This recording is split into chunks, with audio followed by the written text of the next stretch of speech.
Saturday of all days. Unexpected, This is ridiculous. spontaneous, Yeah, completely spontaneous. sometimes these things happen, Welcome if you're watching now or on the replay. I'll pull the chat up here on my sidebar here. I forgot to do that. Got Christian Taylor with me today. Christian, thank you for joining. Thank you for having me. This was your idea, so This I'm happy. was. I mean, you had the idea. We were chatting. You had the idea. I want to give it a little bit of the context, and then I was like, you know what? I'm a glutton for punishment. I like making content and putting everything on my channel. And we decided on a live stream, so there's less production work. And we have some stuff we can go through because all of this is kind of related. But I think maybe we just start off. Most people probably know you, but some of this audience might not actually know you. So brief introduction. All the links will be in the description, and then tell the people what happened, like what we're doing here today. Yeah. Well, my name is Christian Taylor. I'm also known as Craylor. You probably see it down there in the little name card.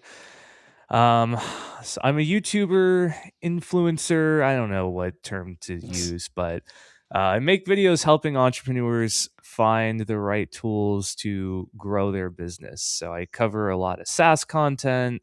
I say SaaS content, that's redundant, but I talk about SaaS tools, WordPress, AI, not just WordPress.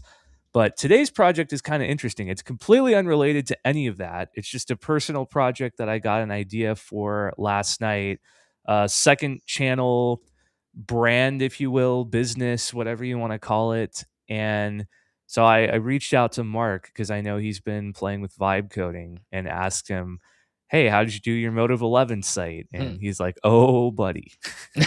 I did. And it turned into this whole thing of like, what if we do this live? So the main objective today is to get up a basic landing page with a newsletter opt-in, some social links. I also don't have a logo, and I know Mark made his Motive 11 logo with AI. So just sort of giving it all the context for the project, and I don't know, seeing kind of like how quickly can we go from I had this idea last night, I wrote out like a vision statement, mission statement, whatever you want to call it, just like a brief for what this is. This morning, I bought domains, set up Cloudflare, set up Workspace, Kit as well for email marketing. Took maybe 30 minutes doing that before this stream. And now we're live. So how quickly can we go from that point to having something launched? That is the question.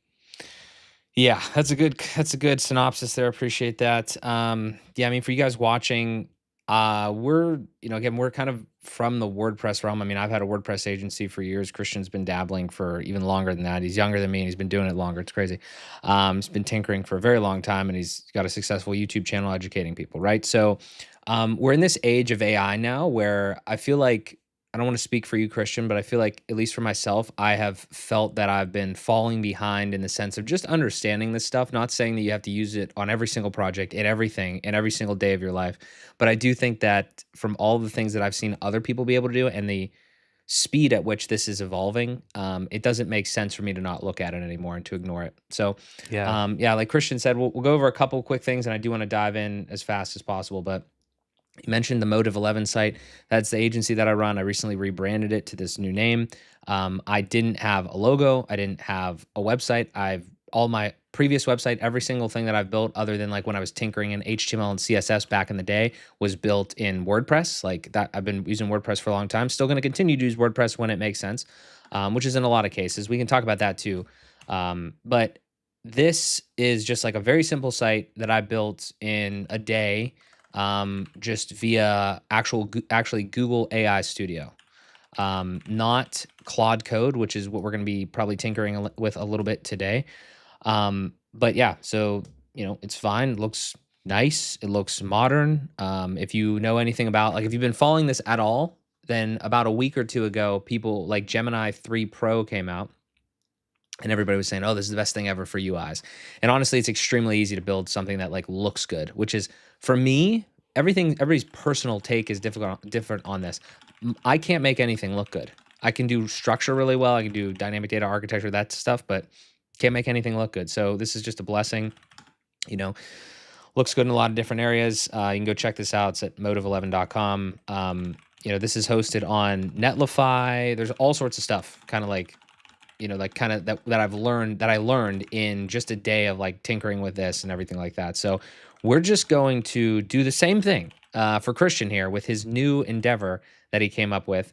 We're probably going to use, because this is one of the things I learned, we're going to use Claude Code because I was playing around with that the last couple days, and it's way better in a lot of ways. Google AI Studio is still good, but Claude Code is really interesting. So, um, yeah, we're just gonna tinker around here and we're gonna make some cool stuff. So, Christian, did you tell the people like what this is? Do you want to give them like a high level overview? Do we want to just kind of dive into some things, or do you maybe you have questions first? Like, because obviously we're shooting from the hip on some of this. Yeah, I mean, I think I can share more about the project as we're building it, but I do have some high level questions about vibe coding in general because admittedly, I've tinkered with vibe coding within WordPress, like AI page builders, and 10 Web has a vibe coding platform for WordPress, but I've never used Lovable, Bolt, Claude, any of these solutions. So these are maybe going to sound like dumb questions, but I just don't know the answer. So, like with your Motive 11 site, is this essentially generating code like HTML, JavaScript, CSS, and then you're hosting it somewhere? How is that? How does that work? Okay, so good question. I'm going to preface this because I didn't say this directly.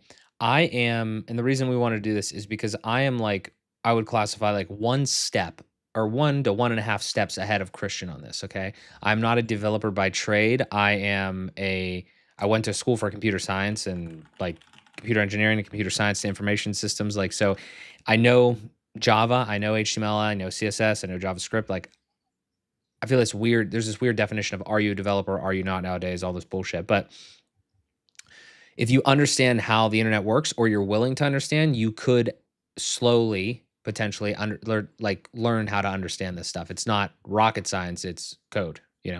So I want to preface it with that by saying that like I'm not a vibe coder of 17 years or something like that, like since before the dawn of time. All that said, to answer your question, I will show you the high level of what kind of happened here. Okay. And this is like obviously kind of done now, but effectively what happens is to start completely from scratch if you wanted to do this. And this is what I did again, like a week and a half ago, is I looked into Google AI Studio. It's pretty much free. Like you have a Google account, like maybe you have to get an API key, but everything here is like we're at this cusp where you pretty much just need an API key. And as long as you're not doing like crazy amounts of API requests, it's really not like it's inexpensive, it's fun to toy around with, and you can learn a lot if you want to learn, right? So you come into here and then you just build whatever you want. Now I'm just showing you this interface just so you can kind of see like how this kind of looks or whatever. But I've done a couple little projects. I did this little like Who Wants to Be a Millionaire trivia AI game. I was trying to like just mess around with our portfolio thing. We did a thing. I don't know if it was on stream. I can't remember if it was on stream or off. I think it was off air. We did like in a different thing. We tried to just throw Christian's like main Craylor rebuild in there and see if it would do it. All I did here was I came to the build thing initially and I said, hey, actually, what I did is I don't want to skip some parts here because I hate it when people make this shit sound like unbelievably simplistic. I had an idea. I needed to rebrand my business. So I talked into my phone, doesn't matter what you do. I got a transcript of me talking and explaining everything for like 30 minutes. So this is a long prompt. Like it's a lot of context, a lot of information. Then I dumped that into like ChatGPT and I ideated a lot in there and I got like a good semblance of that. Then I dumped that once I got like the prompt for the website based on everything that I said. I still thought about all this shit. I didn't just have the thing think for me. Then I came in to Google AI Studio and I put it into here. Okay. And then when you put it into and you're actually prompting the thing at that point, then you start to get a semblance of what you're looking for. It didn't look like this at first. There was problems, there's things. There's gonna be problems with everything you build though, right? So that's kind of the beginning stages of how this was formed. And when we do this with you, I don't want to spoil it right now because when we do it with you, we're going to literally go through that whole process. Once you're done, let me high level the process though. Once you're done, what you're actually doing in Google AI Studio is you're most of the time it seems like right now, I don't know if you can kind of like ask it to do something different, but the way that I did it at first, it just automatically made like a TypeScript, like this is like TypeScript files. This is like built in JavaScript. There is like HTML kind of like in here, I mean like, but it's like a JavaScript kind of like framework I'm not going to talk out completely outside my bandwidth, but it's HTML, it's CSS, it's JavaScript, TypeScript is kind of like the way that the framework goes about putting the whole thing together, more or less. Again, sue me if I'm slightly inaccurate on that. But yeah, so then it creates the website in that manner. And then you can, obviously you can save your changes. Like it's kind of just saving this all to the cloud effectively. And then if you want to be good, even more so than just like page builder land in WordPress, you actually save your code to GitHub. So you can just literally, like, I can click this button right now and it'll commit any changes that I make directly to this GitHub that I set up, which is this repo. So already now you're like, well, damn, like we're in full developer mode. Like we're version controlling our app here now. This is incredible. And then you could deploy directly to Google Cloud, which I didn't do.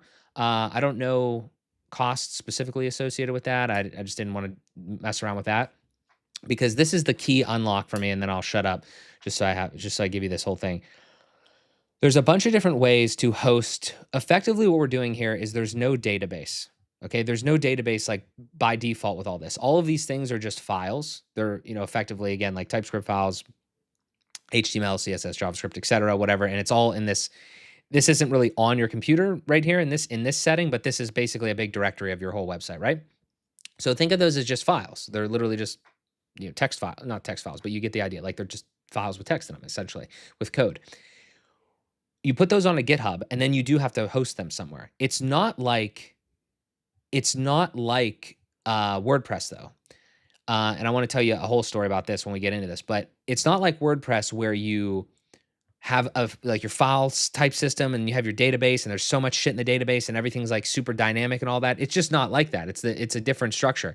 What we're actually building here, until we get into database land, like adding in database stuff, this is just like a static site. It's just files, and it just gets served like to the end user. It's really cool. It's very new to me. It's probably not new to a lot of you, but it's cool because I learned a lot last night when I was messing around with Claude code, because I was doing stuff in Astro, which maybe we'll probably end up doing that today. A lot of new words, Christian. Hope you're ready for this. I'm ready. I'm here for it. But yeah, so the last part of this though, okay, and then I'll shut up, is just like you can put this onto GitHub, or you can manually upload it.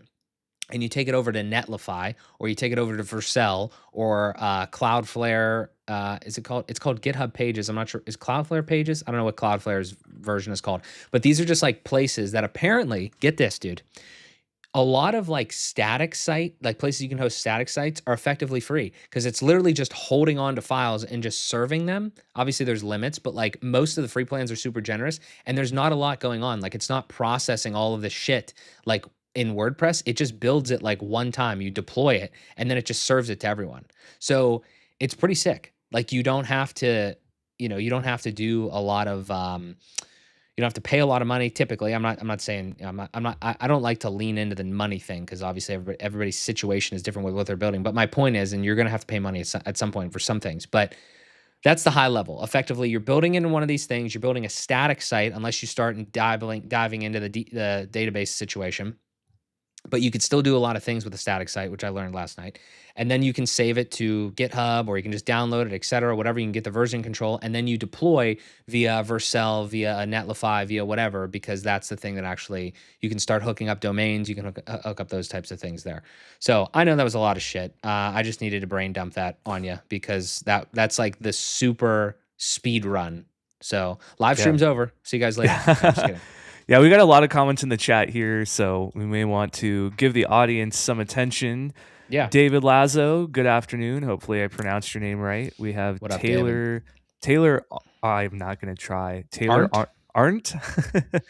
Taylor says, how are you doing today? Cloudflare workers, maybe.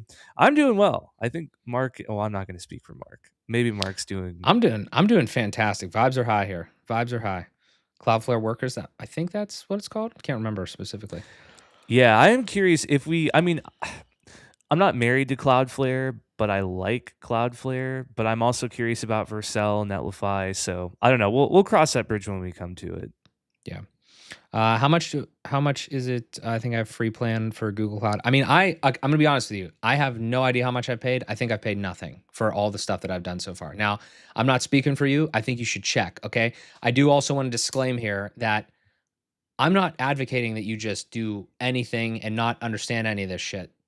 You have to learn this. But this, again, if I explain what I did last night with the Claude code when we get into this, there's so much that you can ask the thing. You're not asking it to do shit, okay? I do want to make this point. Don't use this shit like a complete like slave, okay? Use it as like a partner, like a junior developer, somebody that knows more than you at the area, but you can ask it questions and you get it to do shit that you want it to do. So that's the mindset that I've done that. Tigran says the key for those demos is not to start from scratch because that's exceptionally easy even without AI. What's the most interesting and value added is to showcase how to take an existing project and make it ready for Claude Code or any other tool like that. Interesting concept. What's take add-ons to take an existing project and make it ready for Claude Code or any other tool like that? I Yeah, think that'd what be you're asking interesting. there, are you saying there that like if you have a project that was built pre Claude Code, like without like just manually coded or whatever, then you could take it, adapt it, so you could like add on to it via like AI stuff, like AI, AI builders, AI, etc. I mean, I think that's definitely valuable. I don't have any projects that I could do that with. So, but that's a good idea. I will give you a quick anecdote though. I built this Motive 11 website. Let me just show you this and then we're diving in.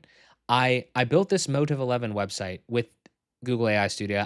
Realized that it was literally my first time. There were some problems. It kind of did it with views instead of like pages. Like if you go to start here when you're on like Chrome, like it actually, you can see like you're on start here, it doesn't change here because it's more of like a web app style from kind of like what I'm feeling and understanding.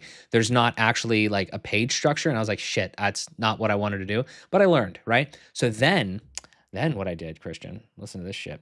Then last night I went in, I was like, hey, I dumped the whole file structure into here, and I was like, yo, can you take the TypeScript project that I made over in Google AI Studio and convert it into this new thing that I just learned last night called Astro.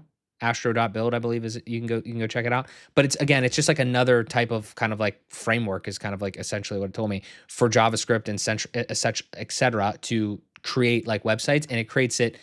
It's like I was having it do so much stuff for to explain it to me in like WordPress terms. Amazing. Absolutely amazing. I don't know where I could probably run it here somehow, but literally one for one, perfect. Just rebuilt the whole thing. Now, Wow. obviously, look into it. I'm not saying just trust it, but I'm saying like it understands what you're asking when you give it the context that you need to give it. It's not rocket science. Just to tell things what you want it to do. All right, that's a lot of blabbing. Sorry about that. Should we do some work, Christian? Let's Can do we it. go to your can we go to your screen? Are we good there? Yeah, let's share All right. it. So I've been trying to get some inspiration here for maybe what the site would look like, and that's a great question for you. Is with your Motive 11 site, how much of this did you do? Did you give it a detailed prompt of like, this is the vibe that I want it to look like? Or did you kind of just roll the dice and see what it came up with?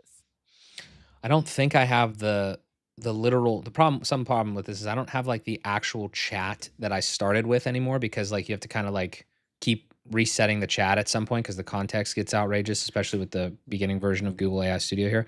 But again, dude, like I think for the most for the best, and I don't know if we're gonna get the best result here because I don't know if we've done this. If I were you, I would literally have the idea. I would sit down and I would give it a shit ton of context via like a transcript. Like how much information do you have about this idea so far? Like written. I mean, I've got like a pretty concise. Oh, that's huge. Hold on. Hmm. Um, hold on. Let me break this out into another. Yeah, so I've got like this is like the main like concise vision, mission, whatever. This is more like operational stuff. So yeah, this may not, and this doesn't really describe the aesthetic. This is more just like the content itself. But I did kind of type this prompt into Chat GPT, and then I just pasted the like what it's about. Like I have a vision in my head. I'm thinking something. Okay, this is not it. Chat GPT was like, oh, maybe these websites are like what you're looking for. But I'm basically I have this vision of like a very black and white landing page with a big bold serif font. So definitely something along these lines. Maybe like logo up here, a big bold piece of text, more about it, social links, some kind of opt-in form. I think this is probably not a bad reference of what I might be looking for.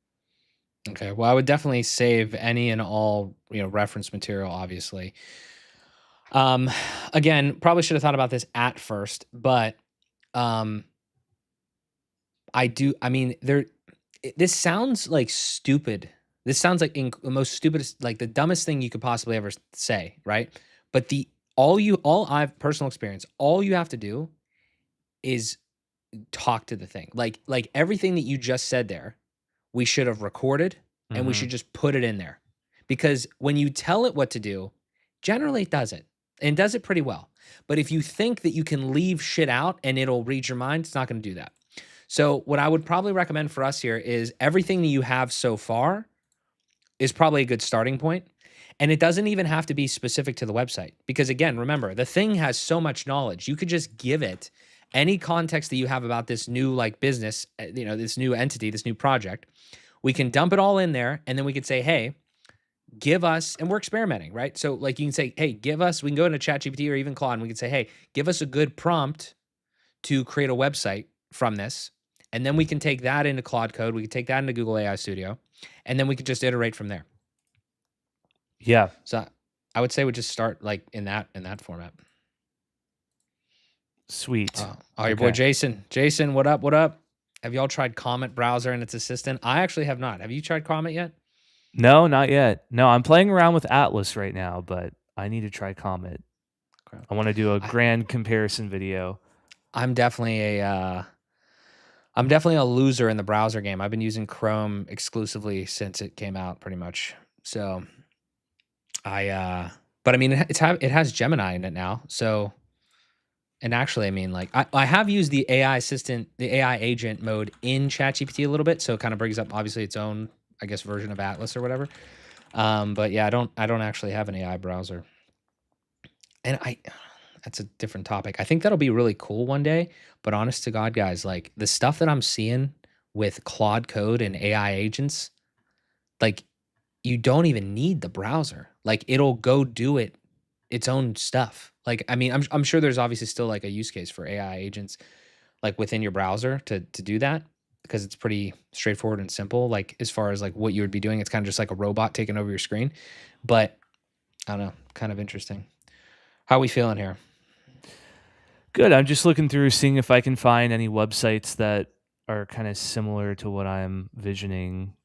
Um, yeah, this one kind of. I mean, maybe not this huge with the text and doesn't have to be animated, but I do really like the color scheme here, the font.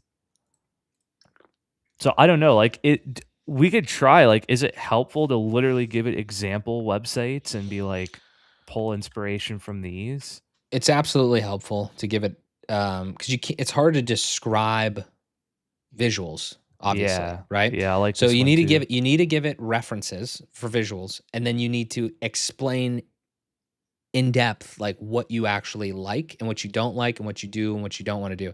But again, here's the thing. I don't know if you guys have ever used Christian, you or anybody watching. I don't know if you guys have ever used I don't want to say like older versions, but I guess like older models of like ChatGPT. Remember when Image Gen like came out and it was like, the fingers were all messed up and et cetera, whatever. Like you could potentially probabilistically find get some good images that generated, right?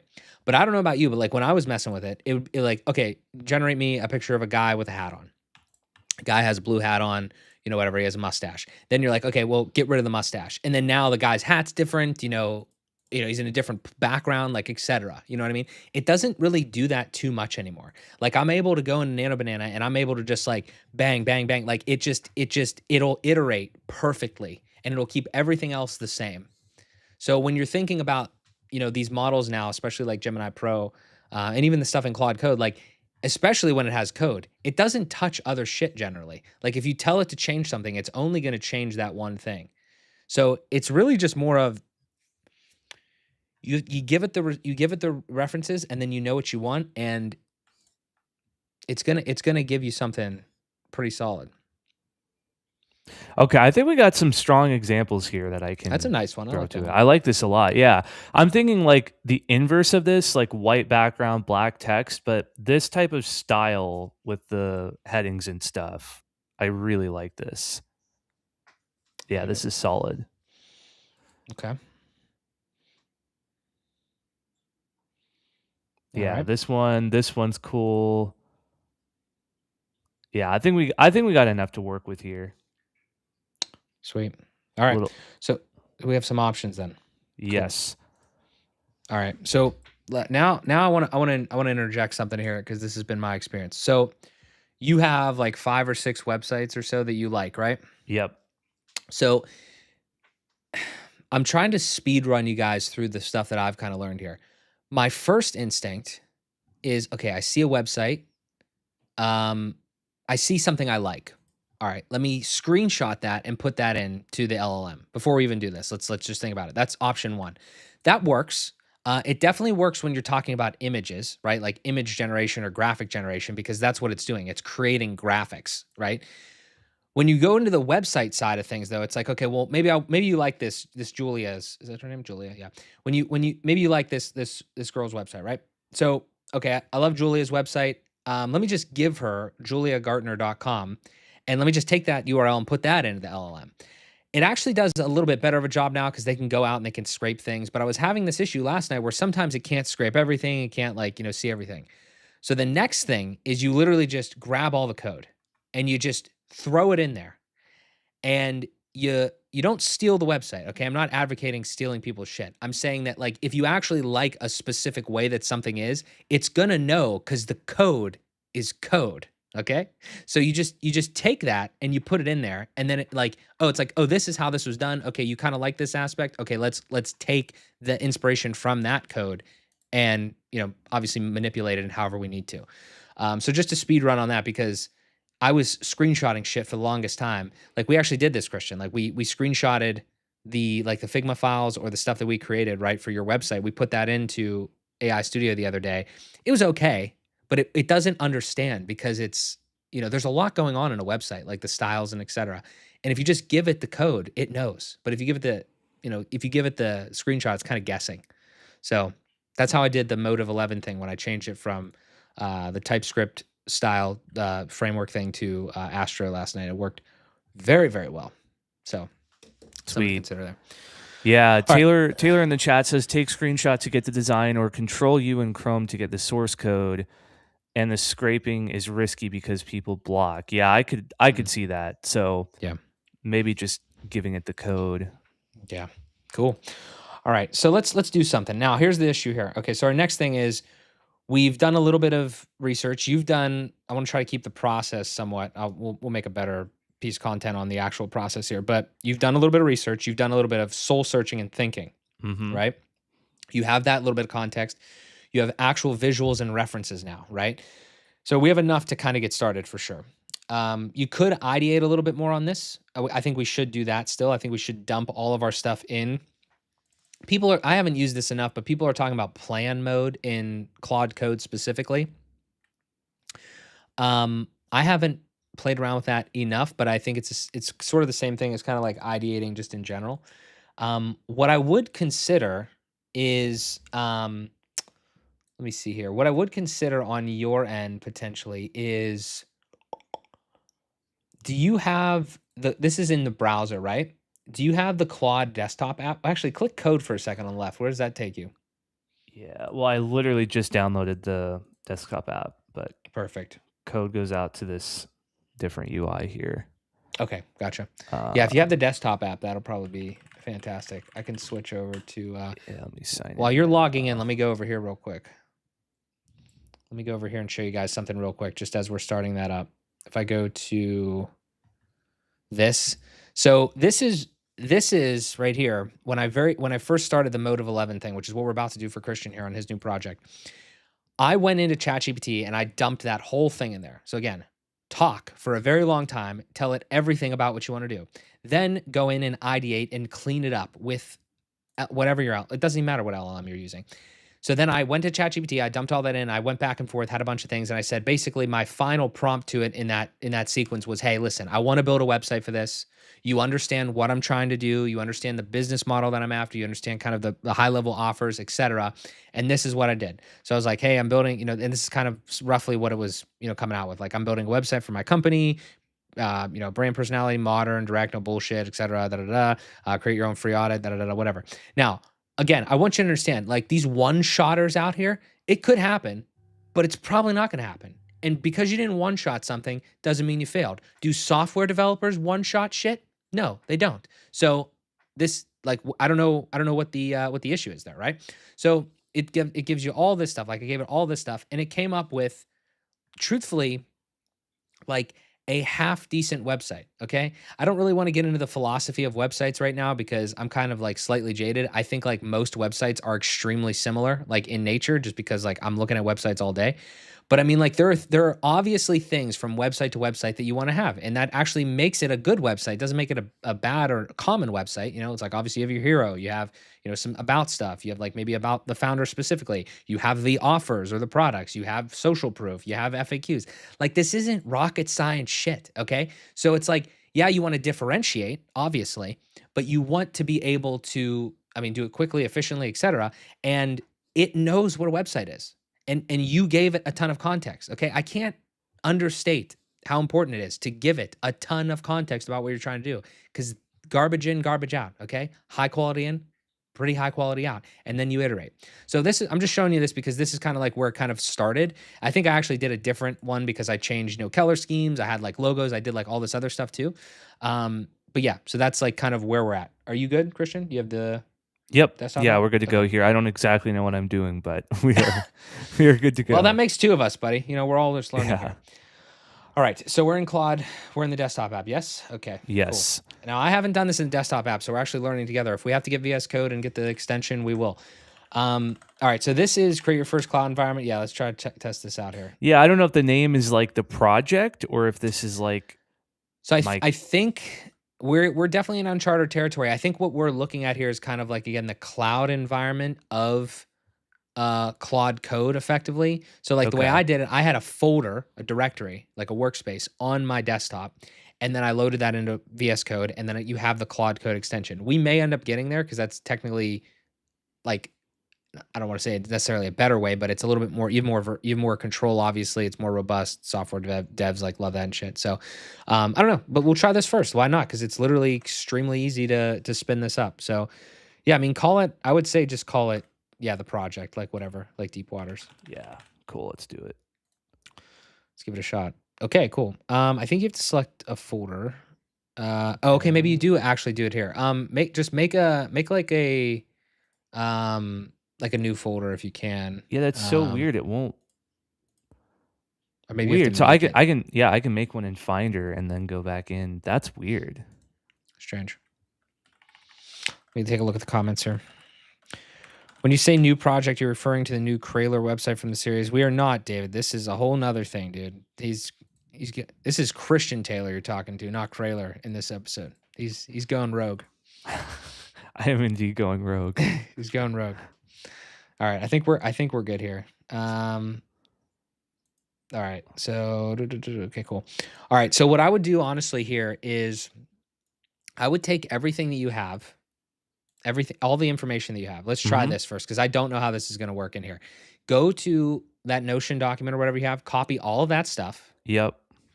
And then flip back to the chat UI for Claude for a second after you copy all that. And do a new chat and say, like, I mean, you could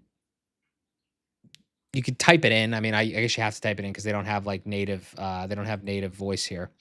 But just give it like, say like, hey, I'm dumping in all this stuff for my new project. Like help me ideate on it or something, like very, very high level. Ultimately what we're trying to do is get, a prompt for our website that we can kind of start with and we can kind of work from. Yeah.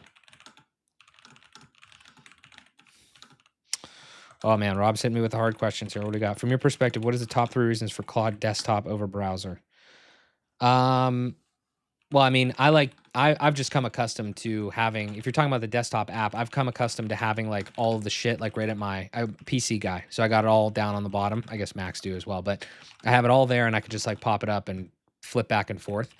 Um, there's probably some differences between the browser and there's definitely a difference obviously in the browser and the app with this whole Claude code situation that they just did in the app. If we're talking about that versus like in VS Code and Claude Code, I mean, those are definitely different worlds, because if you come from software development, which I don't necessarily, but I am an avid learner, it's a very different experience. It's actually extremely fun to kind of like see all of that and learn from it, because you have your chat interface like literally directly in there. I could show you guys that too when we set it up with Christian here. All right, so I did not give it any design direction yet. I don't know if that was a mistake. No, you're good. This is an exercise. Okay. I know it's a live stream. We want to keep it high pace, etc. This is an exercise. You can get faster at this, like you can get faster at anything, but you have to learn. Like we have to learn this stuff, right?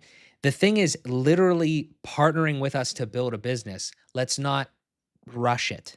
So is it literally, it's building something right now. Okay. Well, we didn't necessarily want it to do this, but this is fine. Okay. So this is a good lesson though. What was your prompt? So the prompt was, I'm giving you all this context for my new project. I need to build a basic landing page MVP to launch that has a bold hero section. Gave it the context. I said, can you help me ideate this page? So I did not ask it to build a page. All good. So here's just random tip. Okay. These things, they want to help you. Okay. So you have to be explicit. Like, do not build this thing. Yeah. Okay. That's the first thing. The second thing is, I believe in Claude Code. Again, I haven't messed around with it enough. There's a plan mode where it doesn't actually build shit. So that's like a little different. But this, again, a couple things here. Okay. This, you're probably not going to like this. Okay. There's two reasons you're not going to like this. One, you didn't give any design direction. We didn't need to yet. That's fine. The second thing is, I should have told you this at the beginning. You see at the bottom there, it says Sonnet 4.5 in the chat box. We want that to be on Opus 4.5 because that is the big one. That's the one that has better everything. Didn't see that at first. So start it over. Yeah, let's try that over. And I will explicitly tell it, do not build me a page. Yeah, even you can even say it like, dude, like this is why I like talking to it. I know that we're limited here. I use Whisper Flow, you know, on over my entire computer now, so it doesn't matter if it has integrated or not. But this is why I like talking to it, because obviously I like to talk, and I will give you more context than you ever desire as a person-to-person conversation. Imagine how much context I give an AI that I believe doesn't really know what it's doing. Now this right here is kind of what you want to see. Okay, this right here actually is. Let me back up. All right, so imagine you were a web developer, okay, and you were dealing with ChatGPT or Claude or whatever a few months ago, a year ago, 2 years ago, right? You didn't really have this situation where you could actually build the thing yet, or maybe it was there, but it wasn't mainstream. This is what you would have to have taken and ideated further on, but this is like, it's giving you an outline, right? It's giving you an outline of the sections, what to put in them, etc. And then you have to go and you have to physically think about, okay, what type of layout is best for this? What would look good here? Like how do you do all that? This though is what I would love to take into the actual like development side of this now, like something like this, maybe a little bit more detail, etc., with design direction and everything, with the references. That's how you blend it all up and you get something that's definitely usable, or at least iteratable, right? MVP level stuff. So I didn't fully read any of that, but if you skim this or like kind of like, does it make sense? Got hero. Yeah, I think so. Okay.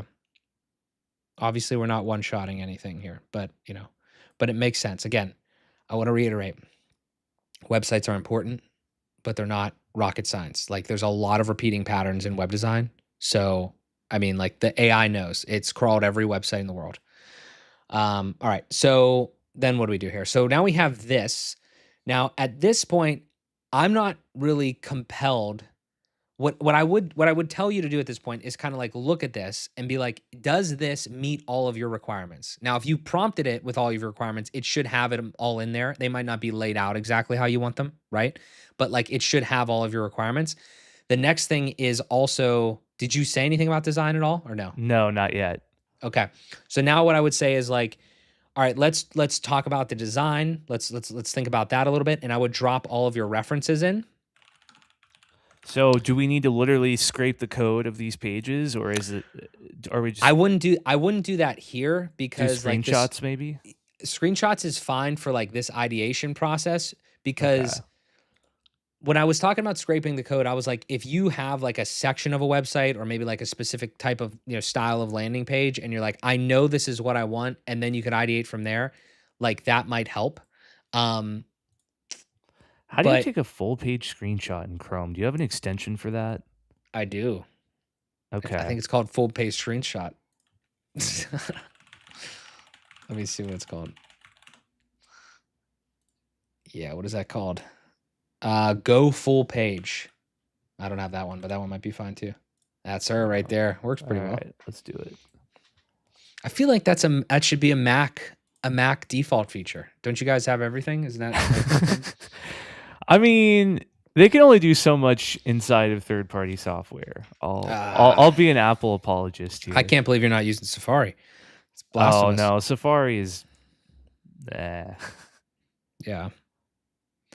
Rob said, desktop has access to your own file system through a helper utility and believe you can connect with more things. PC for the win. Hell yeah. Yeah, it's kind of scary. Big disclaimer here. I heard a horror story. I don't know if this is entirely true. I heard somebody say like anti-gravity, which is the Google version of like basically their IDE, like VS Code, etc., with like Claude code built in, but it's like Gemini or whatever. They somebody's like, oh yeah, I tried to get it to do something and deleted my entire C drive. So be careful if you just willy-nilly give it permission to do shit on your computer. Oh, you can do it from within your browser inspector. Interesting. I thought I saw that one time. Like you could take screenshots and shit inside of the Mac thing. Did it do it? Yeah, it chomps. It's like Pac-Man. Chomp, chomp, chomp. Is this a big page? I don't think so. Interesting. So it doesn't. Oh, quite... it's because it's got this parallax. Yeah. Oh, that's a weird and it's also website. It's also in an iframe. Yeah, I think I'm going to throw that one out. I may not give it that one. Wacky one. Oh my god! I thought it was cool in the moment. That's really wacky. Yeah, VS Code. Let's see if I can see. It takes like 3 times longer when it's an iframe. That's interesting. And it still screwed it up. I wonder here, do I need to like yeah, frame? I don't. Here, let me try going. I've had issues with that. Oh, no. Okay, I think this. You might have better success with that. Yeah. Yeah, I didn't realize it was an actual website, but then it was iframed into the Wix thing. Yeah, let's see how this does. Let me see here on my end. To run my shit. It's still bugging out. That's crazy. I mean, it might still get the general. Yeah, I will say that when you have this happens like on maybe other screenshot tools do this, but like with that screenshot tool, you got to think about it. Like all it's doing is scrolling and capturing, right? So like when you scroll, if you're actually scrolling with your mouse, like you're seeing shit move, but like if it moves while you're taking a screenshot, you might take multiple screenshots of the same thing. So it's kind of a weird thing to capture.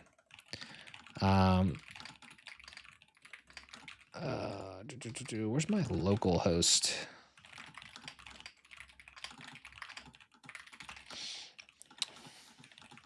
Need to remember how to get into this on my end. Will it blend? Gotta do my little npm run command or whatever the hell. Don't know my commands yet.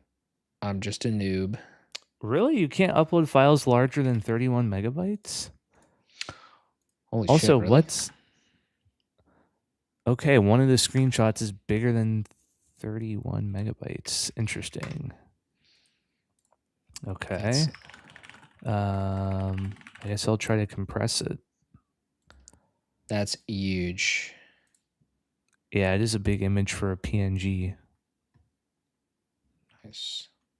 It's detailed though. I wonder if my new website that I built in Astro, or that I used Claude Code to build in Astro, actually kept all of my like integration things that I set up with Bento. I'm gonna have to look into that.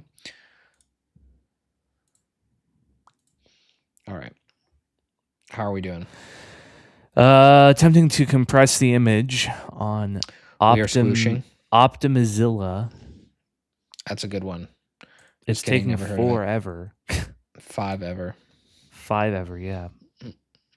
Okay, did we keep the quality? Hopefully it's not too bad.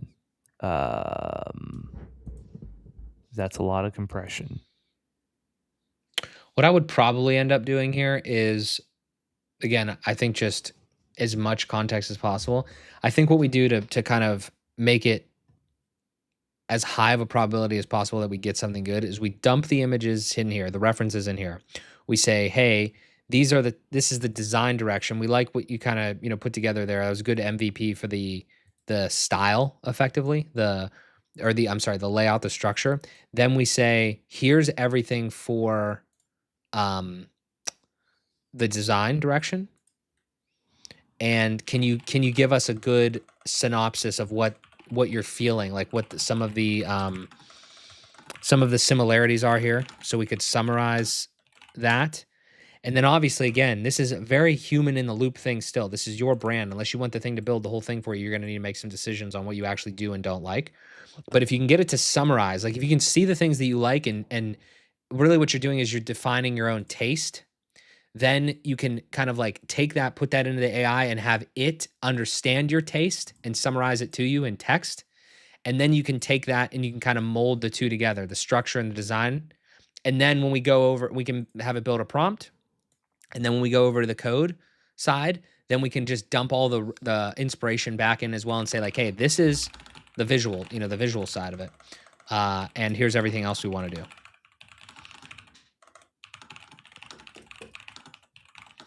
It's all in the prompt.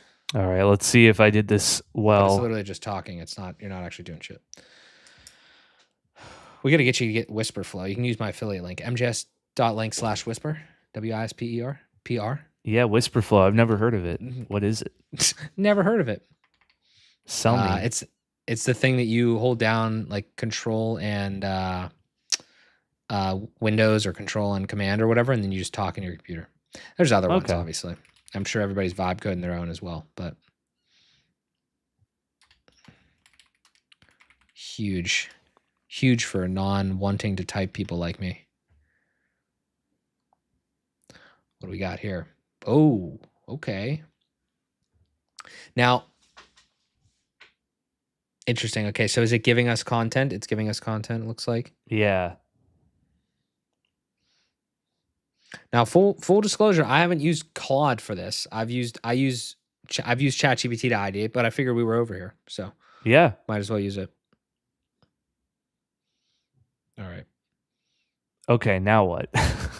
So did that give us like enough? Do we feel like that gave us enough to start with? Like enough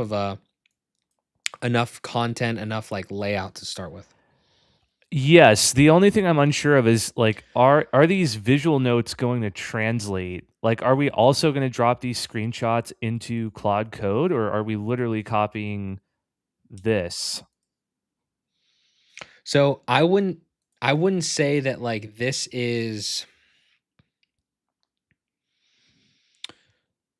doesn't feel like a prompt necessarily to me. This feels like kind of like, again, like a full creative brief, etc. But we could just copy this still, and we could try to put this over into Claude Code and see what it gives us.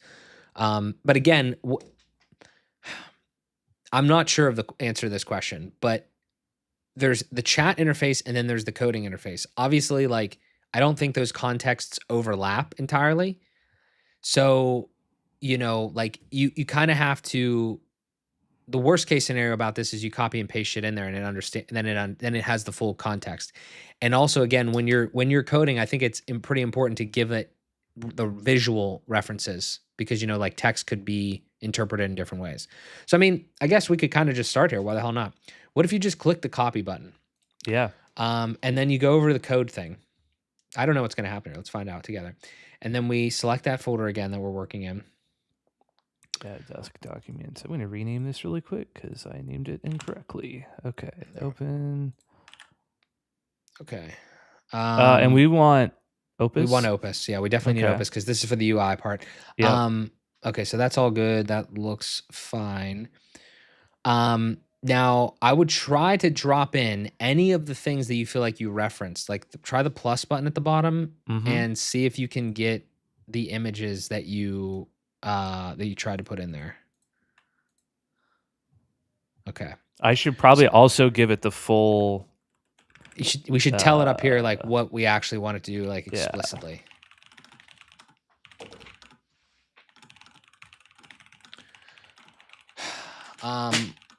Yeah, when you're done with that part, let's give it a little bit of technical stuff here.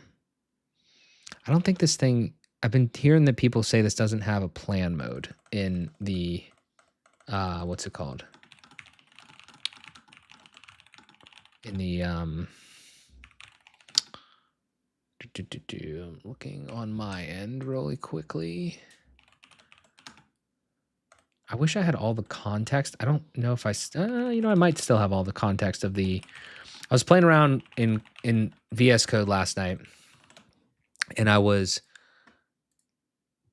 basically just trying to understand different ways of building websites outside of WordPress, specifically like the Astro.build framework situation. Very interesting, and I had like a full chat window full of like knowledge. Like I was like asking questions. It was like interactive learning. It was the sickest thing I've ever done on a computer because it was like building shit, and I was like I was asking it how it relates to WordPress, and it just like completely educated me. And visually, like I saw, it's like, why would you ever need to go to college? You don't need to go to college. It's crazy. Amen to that. Amen. Amen. All right, where are we at here? Where was I? Oh my gosh, I lost my place. Okay, so this is a huge prompt, which you probably love. I love huge prompts. I gave it like the basic, okay, I'm making a landing page. I gave it my description of what this is from my notes document. Then I said, here's a full creative brief of the website. Keep in mind, I will also attach screenshots with design inspiration. I told it you should see similarities with the visual notes from below. You're starting to get this, buddy. This is exciting. I gave it the entire, the whole thing. I Why guess, not? okay, here, let me take this out because this is maybe get that out, yeah. Okay, so here's the thing. So I would scroll up. And, okay, so you gave it a pretty good, beginning of that prompt there. I would do a couple extra spaces or wherever you're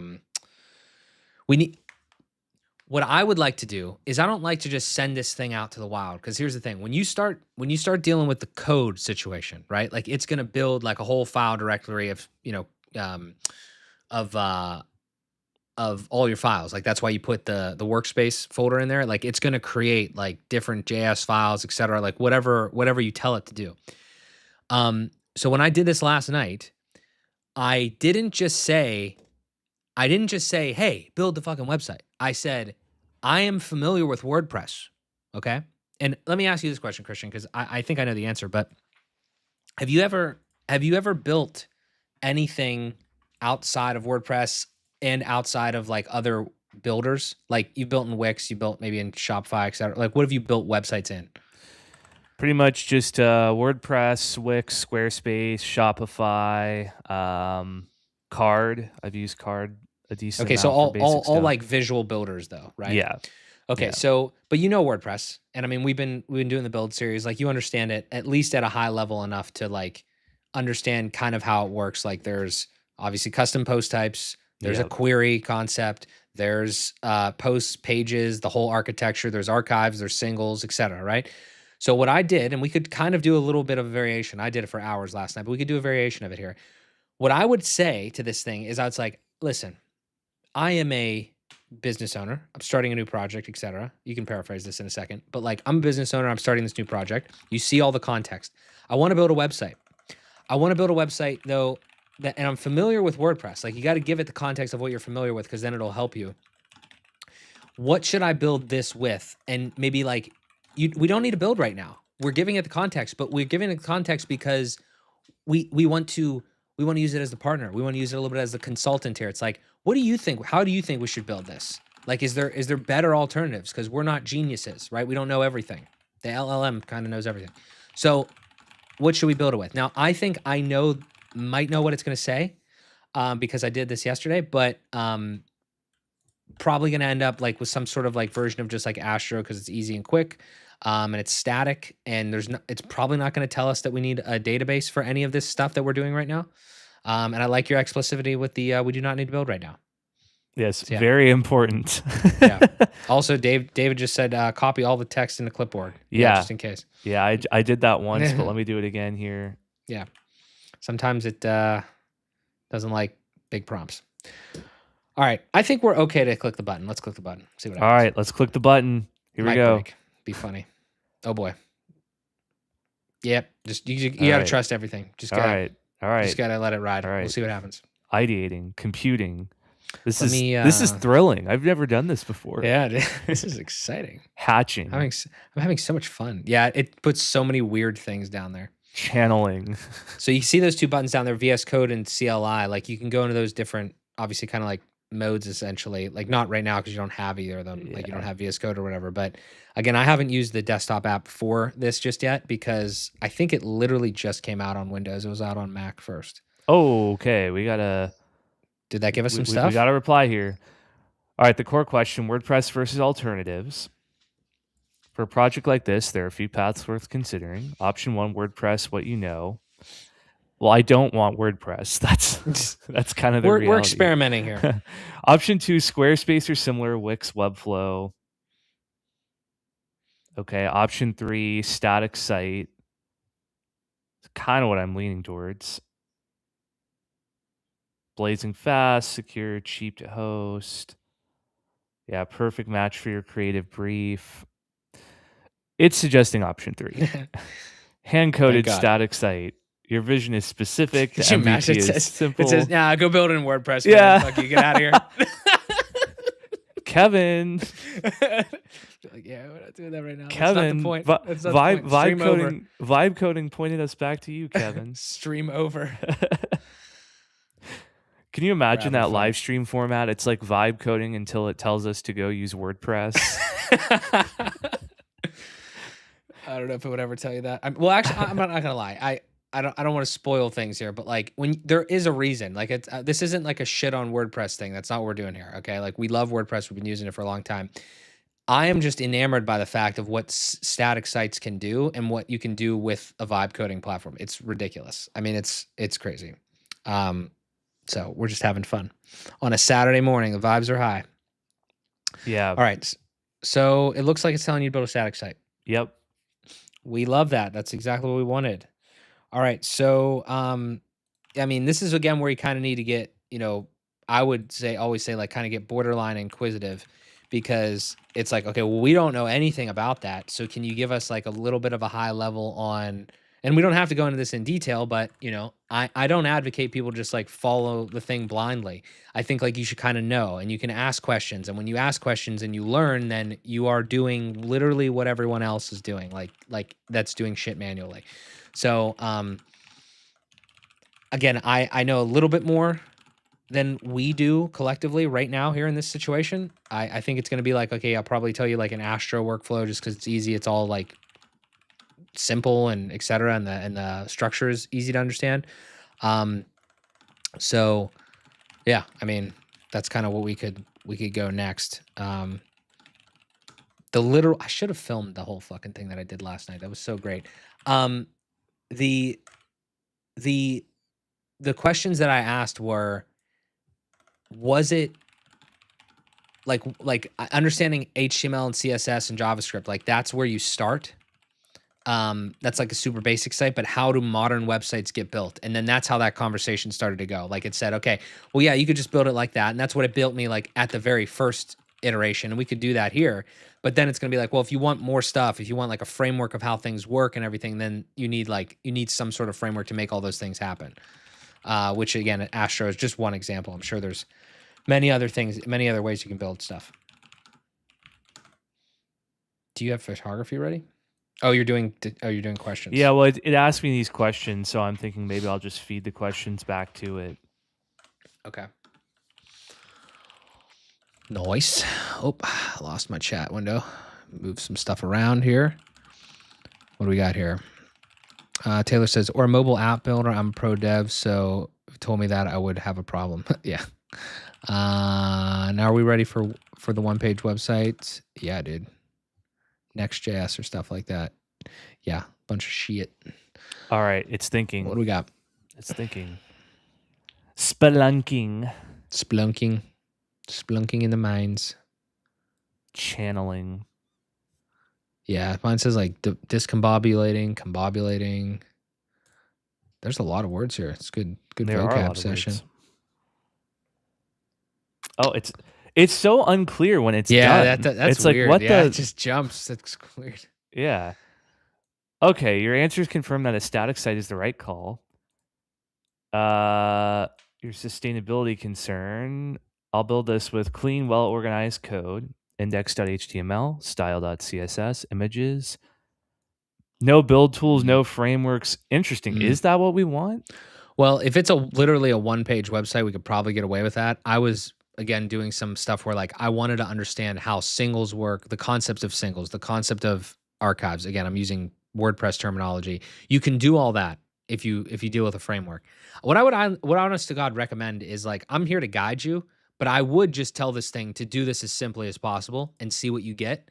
And then be like, well, I need more stuff. And then it's like, okay, you're gonna need to learn and understand why we would use something else. Like if you're actually, interested in that. That literally is the way that you have to learn. So, why the hell not? Let's just say like, don't worry about the deploy shit yet. We're obviously not there. But like, yeah, if it says just pretty much HTML, CSS, and then like the images thing like that, let's just see what's it asking us. Is it saying, do you have domain name? Yeah, we have that. Briefly describe. Yeah, if you want to answer those questions, we can. Sure, yeah. I don't know why it's asking about the domain name necessarily right now. I guess maybe just because kind of like high-level structure and stuff purposes, but we're obviously not going to do any. I actually wonder. I'm interested to see how it previews this, because this is. I feel like we're effectively ID, like it's like an ID in the browser, sort of, kind of. I don't know. I don't know, folks. Never used the browser or never used the desktop app for this. I'm a straight VS coder. Been one, born one. Since day one. Just kidding, not really. Yeah. My context windows got so large that everything is compacted from my beautiful conversation last night. I'm going to start doing that more. I'm going to start I'm going to start recording my learning sessions with AI. Just turn it into a podcast. World's worst web developer. What up, homies? Hey, there he is. Where are we at? What are we doing? What did I miss? You missed it all, dude. We're done. See ya. Stream over. Oh, I think it's doing something. Oh shit. I think is this it? I think we're going. We're rolling. I've never used a desktop app, so we'll see. We're definitely rolling. Creating a project folder. Something is happening. Something is indeed brewing. We are going. So the thing that I really want to know about this is how easy and coherent is it to make changes? Because my maybe misconception about vibe coding, maybe not, has been like you can generate something, but the second you want to make changes, it just screws the whole thing up. Kind of like with image editing, you'll ask it to tweak one thing and then it just like breaks another thing on the page you didn't ask it to change. So, I mean, I said that earlier with the graphic stuff. I feel that like I've used Nano Banana now. I used Chat GPT image gen when it was early on, and it's like, yeah, you could never get something coherent, even if you're in the same chat. It's like, hey, blue hat guy with a beach in the background. Now he's got tell him to take the mustache off or add a mustache. Now it's something totally different. Um, you know, I never had that, right? I never had a good experience there. With Nano Banana, totally different. Like you're able to ideate really quickly. That's on the graphic side. On the code side, I would argue it's even easier because again, if you tell it exactly what to change, it's only changing that code. It doesn't I mean, it might have to rewrite the stuff potentially, unless if you're doing it right and you tell it to like compartmentalize and componentize things, like it doesn't actually have to rewrite shit all the time. But like it's able to go in there and just do the things that you want. You should still make sure, like, you know, but I would just say it's like to answer your question, how easy is it to get it to change stuff? It's like, can you if somebody showed you, right? Like let's say you hired a web developer and they showed you a website, right? And you looked at it, 5-page website and you looked at it. I think you would have adjustments, right? Like you would Yeah. want some revisions most likely. Are you able to competently articulate to the web developer what you want changed? Then you're able to competently articulate it to an AI. Yeah. And the AI at this point, with depending on what you're using, it's pretty good. It's pretty good. That's all I'm gonna say. Not saying anything crazy. Not saying don't use WordPress. Not saying don't use anything else. I'm just saying it's pretty fucking good. I mean, like, let's just take a step back while this is still building this. Imagine how many people on the internet have built shit manually, good human code with all this stuff. I mean, we can get philosophical if you think it should have been trained on that, et cetera, whatever. But like, it's trained on other humans. Like, and if you believe in humans, then how can you not believe in AI now Yeah. that it has all this data and knowledge? Yeah, I think it's crazy looking at the code here that it's already generated. It already has a template here for Kit, Yeah, it might app.kit.com. not Like it work. Okay. already. Well, you have to definitely put your ID and stuff and shit like that in there. Like, it's definitely gonna Well, prompt you to do sure, that. but But it seems yeah. like it's already thinking about, okay, how do I implement Kit Well, specifically? let's take a step back here, okay? Because this is extremely nuanced, and nobody talks about this shit in the nuanced fashion. You did a lot of legwork. Like, you could have done even more, right? But Yeah. you didn't just say, "Oh, fucking make me a website." Okay, obviously that's not gonna work, okay? You told it what you wanted to use, and obviously you're, like, educated in the topic too, so that has something to do with it. But, like, you told it what you wanted to do, you told it your messaging, you told it the tools that you wanted to integrate with. How is it not gonna at least get close? You know what I mean? Like, it has the information. It's not a mind reader, but it's a good implementer. Okay. We have something on the page. It's very Hmm. white. Yeah, it's not quite what I was visioning. It's very white. It's very basic.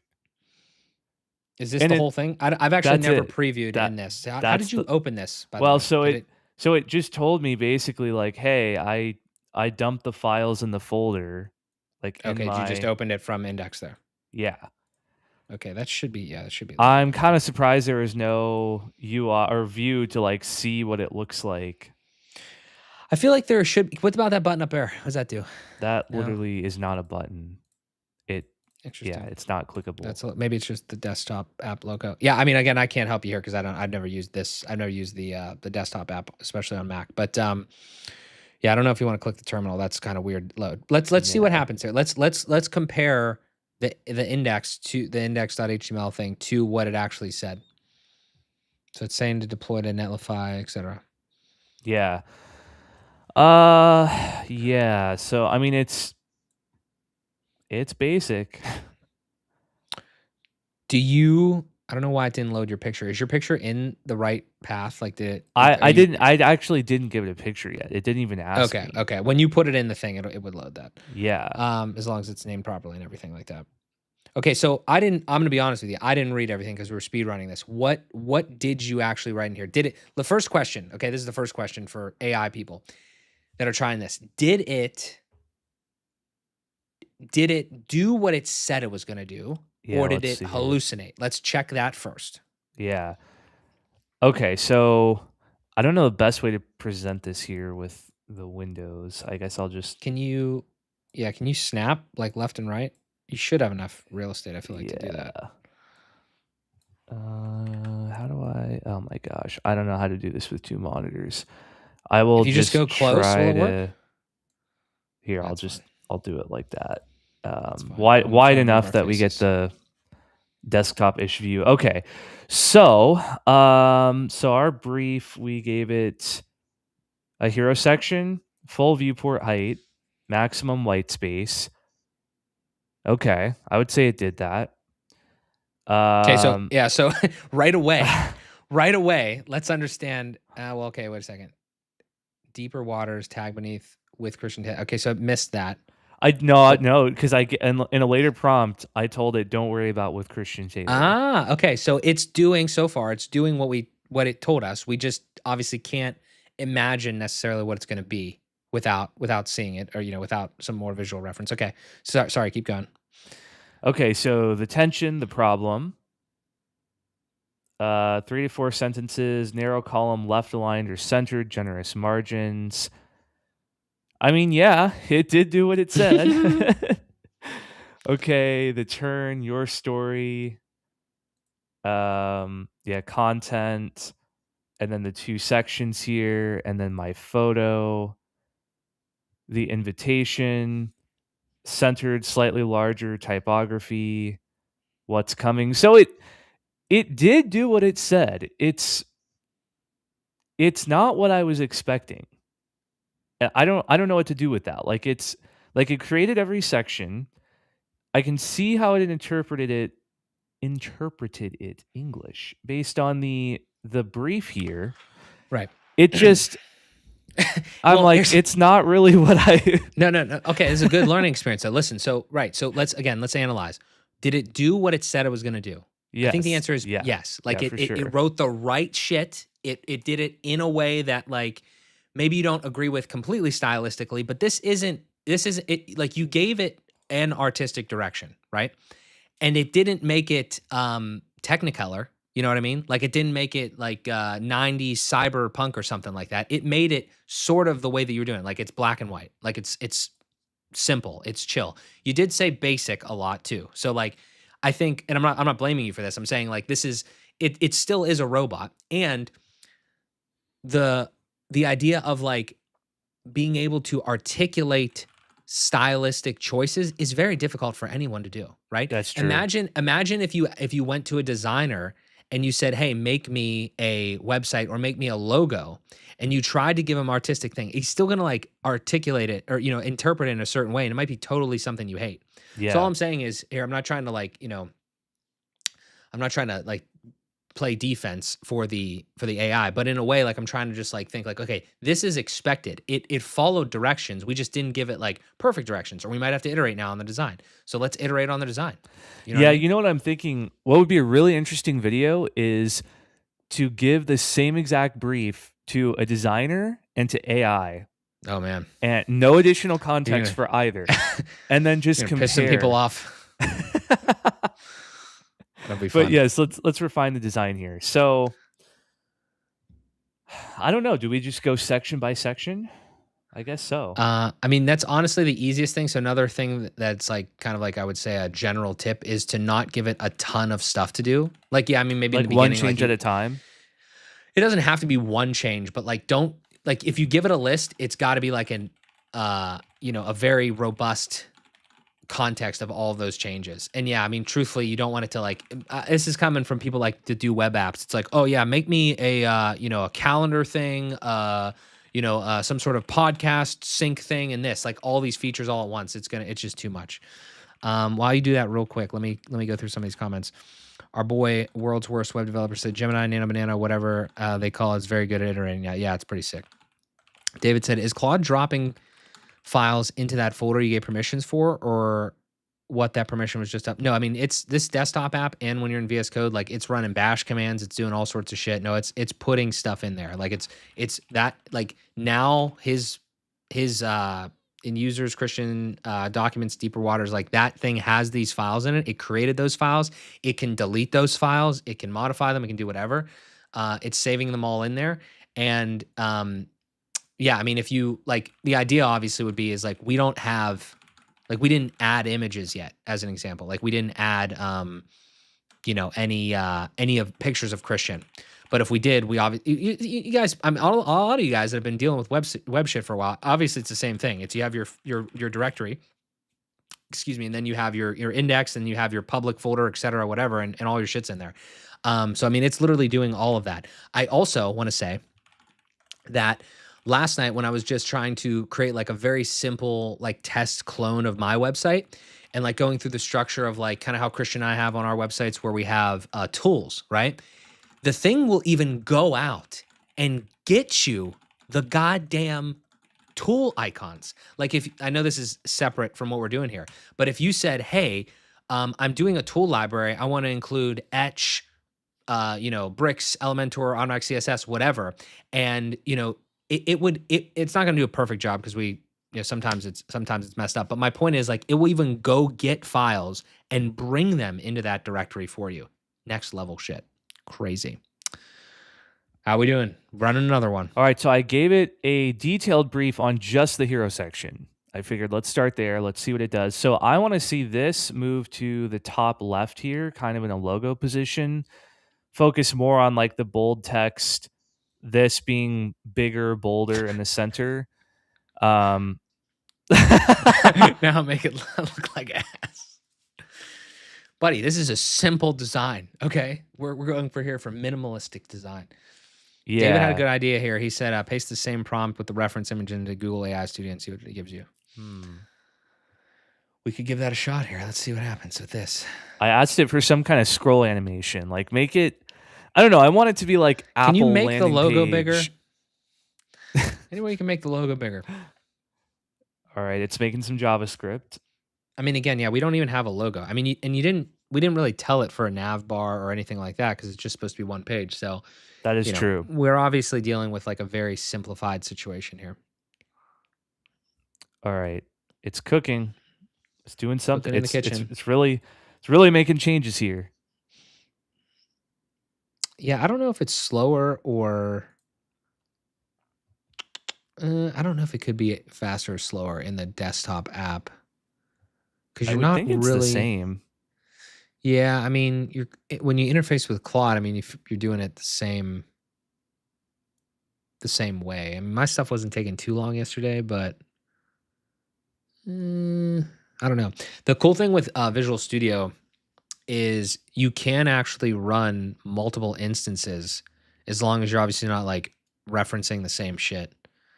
So, which is in some ways doesn't make any sense for like web development, but if you were doing like agentic workflows and stuff, like you could have multiple agentic workflows in your directory that don't collide with one another, and you'd have like multiple things kind of like working together.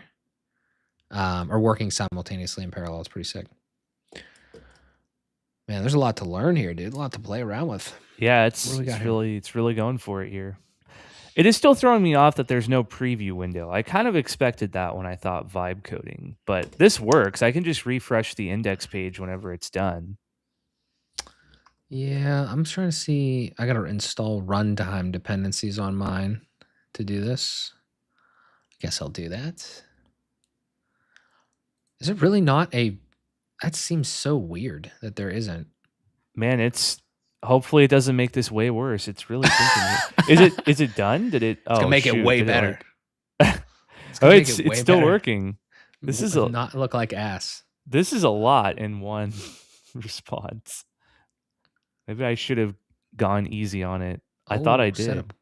Is it set done? Up Claude code on the web. Oh, we could have done this directly in GitHub too. That's sick. Didn't know you could do that. I literally can't tell if it's done. Should I? It's done. Okay. Well, I mean, it did something. Yeah, but it's like. Well, maybe it actually might not be done. It might just be that's just, Wait. Now update the mobile response. Yeah, I don't see the loading thing anymore. I mean, it could just be. Okay. No, it's still going. Still. Okay, it made that a little animated. Interesting. Scroll. Okay, it's deciding if it's done. I will say again, too, like when you give it reference images, it's obviously better to be like, here, give me, there's a couple things I want to say. First thing is, give me, like this style of hero, and just, so it's not like the full web page. It's like this is a piece of this website that I kind of like really like. So that probably would give you better results. Second thing I'm wondering, don't know the answer to this question, is there's this concept that Gemini 3 Pro is really good at UIs and Opus 4.5 is pretty good. But like right in that interim, there was like some skills. They call them Claude skills that people were downloading. I don't know if this model, like just straight up Opus 4.5, has all of the skills and like all of the updated stuff that makes the UIs really good. Because this does seem kind of, even though it's simple, this does seem kind of like a little bit more simple than I would like to believe it could be. Yeah. I am trying to figure out, I don't know how to put words to this, this is a problem because I know the whole point with AI is to be descriptive, but I have this vision of like something in the background here. And this is the problem, is how do you describe it? But like as you move your mouse, there's like, I don't know if you've seen on websites where like there's like an element on the page that kind of like moves. You have to, I would say the way that you have to do this is you have to go find one. Is Marquez Right. Brownlee's the example? Or does that just move? I haven't been to the site. You're talking like you put your mouse there and it moves kind of like with your mouse. Kind of, yeah. But I'm like, what is it? Like some kind of visual that could go behind this that's not going to be, you're still going to be able to read the text, but this is a terrible description. I almost think like a blue blob, but that's not descriptive enough. Like some kind of just abstract, like something. I don't know. Yeah. It's almost like a blob or like a dot matrix type thing. Maybe. I think I've seen it with like I've seen it with like dots before.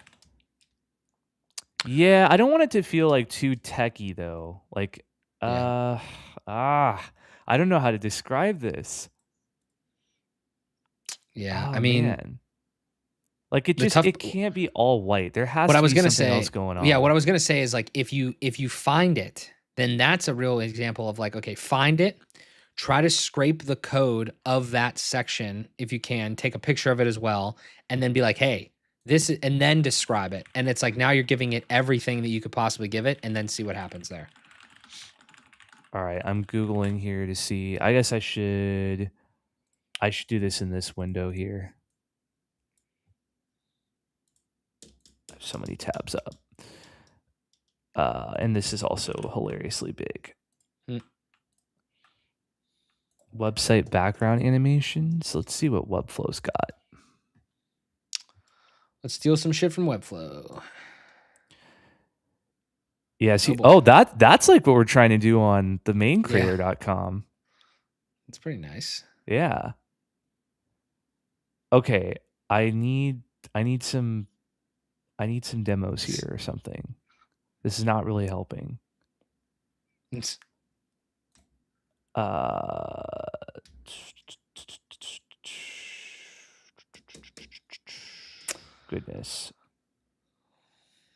World's worst web developer. Is he using Next.js or just regular HTML, CSS, and JavaScript? I think, correct me if I'm wrong, Christian, also, I really did it only, are we only using HTML, CSS, and JavaScript? Like that's what it said it was going to do, right?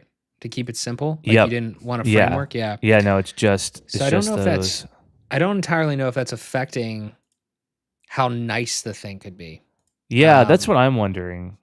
Realistically, I don't think it is, because I think, it's just at the end of the day that the way it looks and is structured is just HTML and CSS, and then the JavaScript is any sort of the weird shit that would be going on. But you can make something look nice without the weird shit, So I don't think that's the issue. I do think that there's probably two things going on.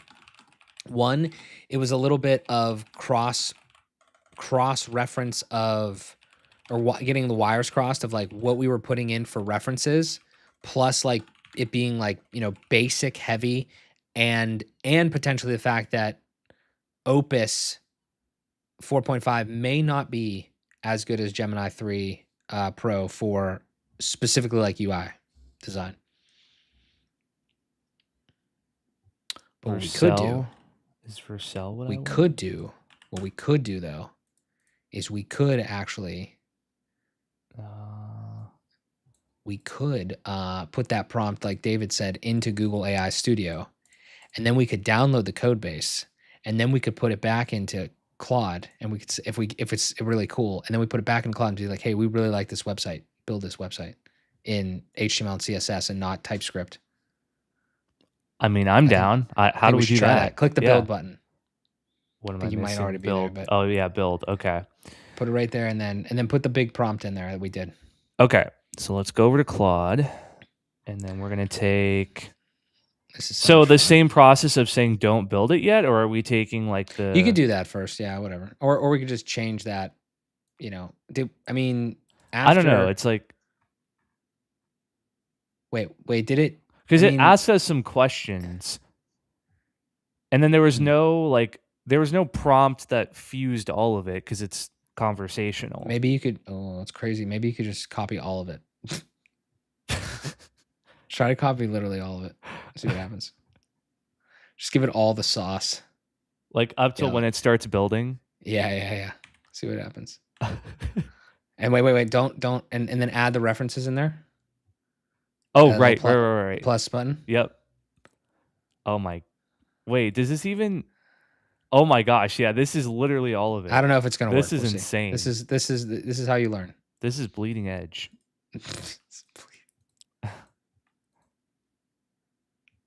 Acknowledge. Okay. Now wait. Okay. Did you click it? No. Should I? Are we doing it? I was gonna just say, like, isn't there somewhere in there where we said don't build anything? That's yeah. Should I take? Yeah, take that out. Yeah, maybe take that out. Why is it not scrolling? Wait. Oh, I'm all the way at the bottom. Okay. Yeah, I'm just gonna take this line out. Yeah, that's fine. Oh wait. Oh, okay, it's fine. No, it's all good. I was just because again, like, it's always like, how much more context can you give it? I don't know if this is even gonna work, but this is a lot of shit. But my only other thing was gonna be like, okay, just tell the thing. You don't have to lie to it. You don't have to omit. Just tell the thing, hey, what you see below is a conversation from Claude. It doesn't get jealous. It's a robot. So here's a conversation from Claude. Like, take all this information and do with it what you can.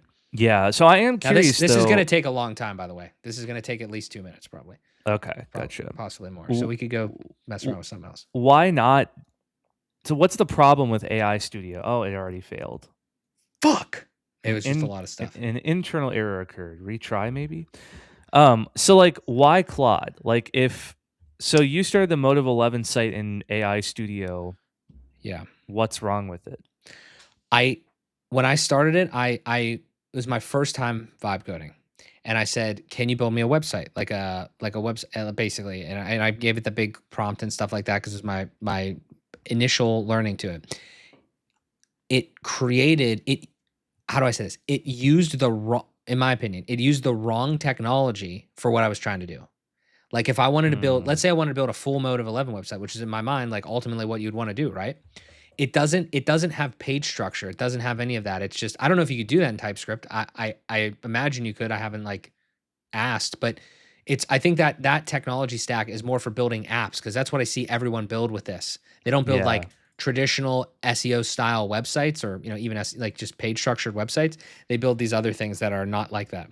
Like, there's people building like little golf games and like map app things. I mean, there's all sorts of stuff going on here. But I'm going to ask it on my end. I'm just going to say to this thing, can you actually build a website that is like a standard structured website? I mean, maybe it can. I'm sure it could. Yeah, so it's failing over and over. So I'm trying reducing the prompt and giving it just the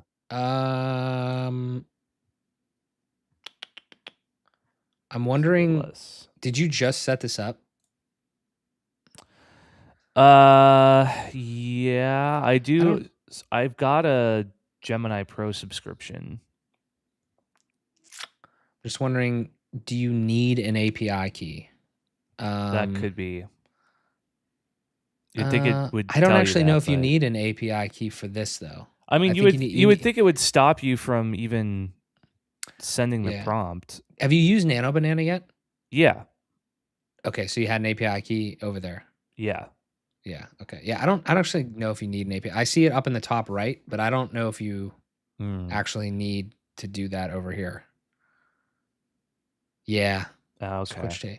No, Well, I don't think you it's do. doing something now. I mean, It's doing something. I think it was stuck on that really Holy shit. long brief. What does this say, by the way? Does it say architecture? Index, constant, index.html. See, I just think that, wait a second. React structure. Or maybe this is just React. I don't know. I just thought it was TypeScript stuff. I'm just wondering if it's going to do it in, I don't think it's going to do it in the way that we would understand a website to be built. Sure. You know what I mean? Yeah. Yeah, because it's making these TypeScript files. James, yeah, I don't know when you left this. That we're using Opus 4.5 Opus for everything. We started with Sonnet for one prompt, but then Opus is obviously the goat over there. And then what we're looking at literally right now, as I'm saying this on screen, is Google AI Studio, which is the same place. Obviously, you probably messed around with it in the same place that the Nano Banana is, just in the build section. I really want to ask this on my end. I'm just going to do a quick little voice prompt here with Whisper if you guys will humor me.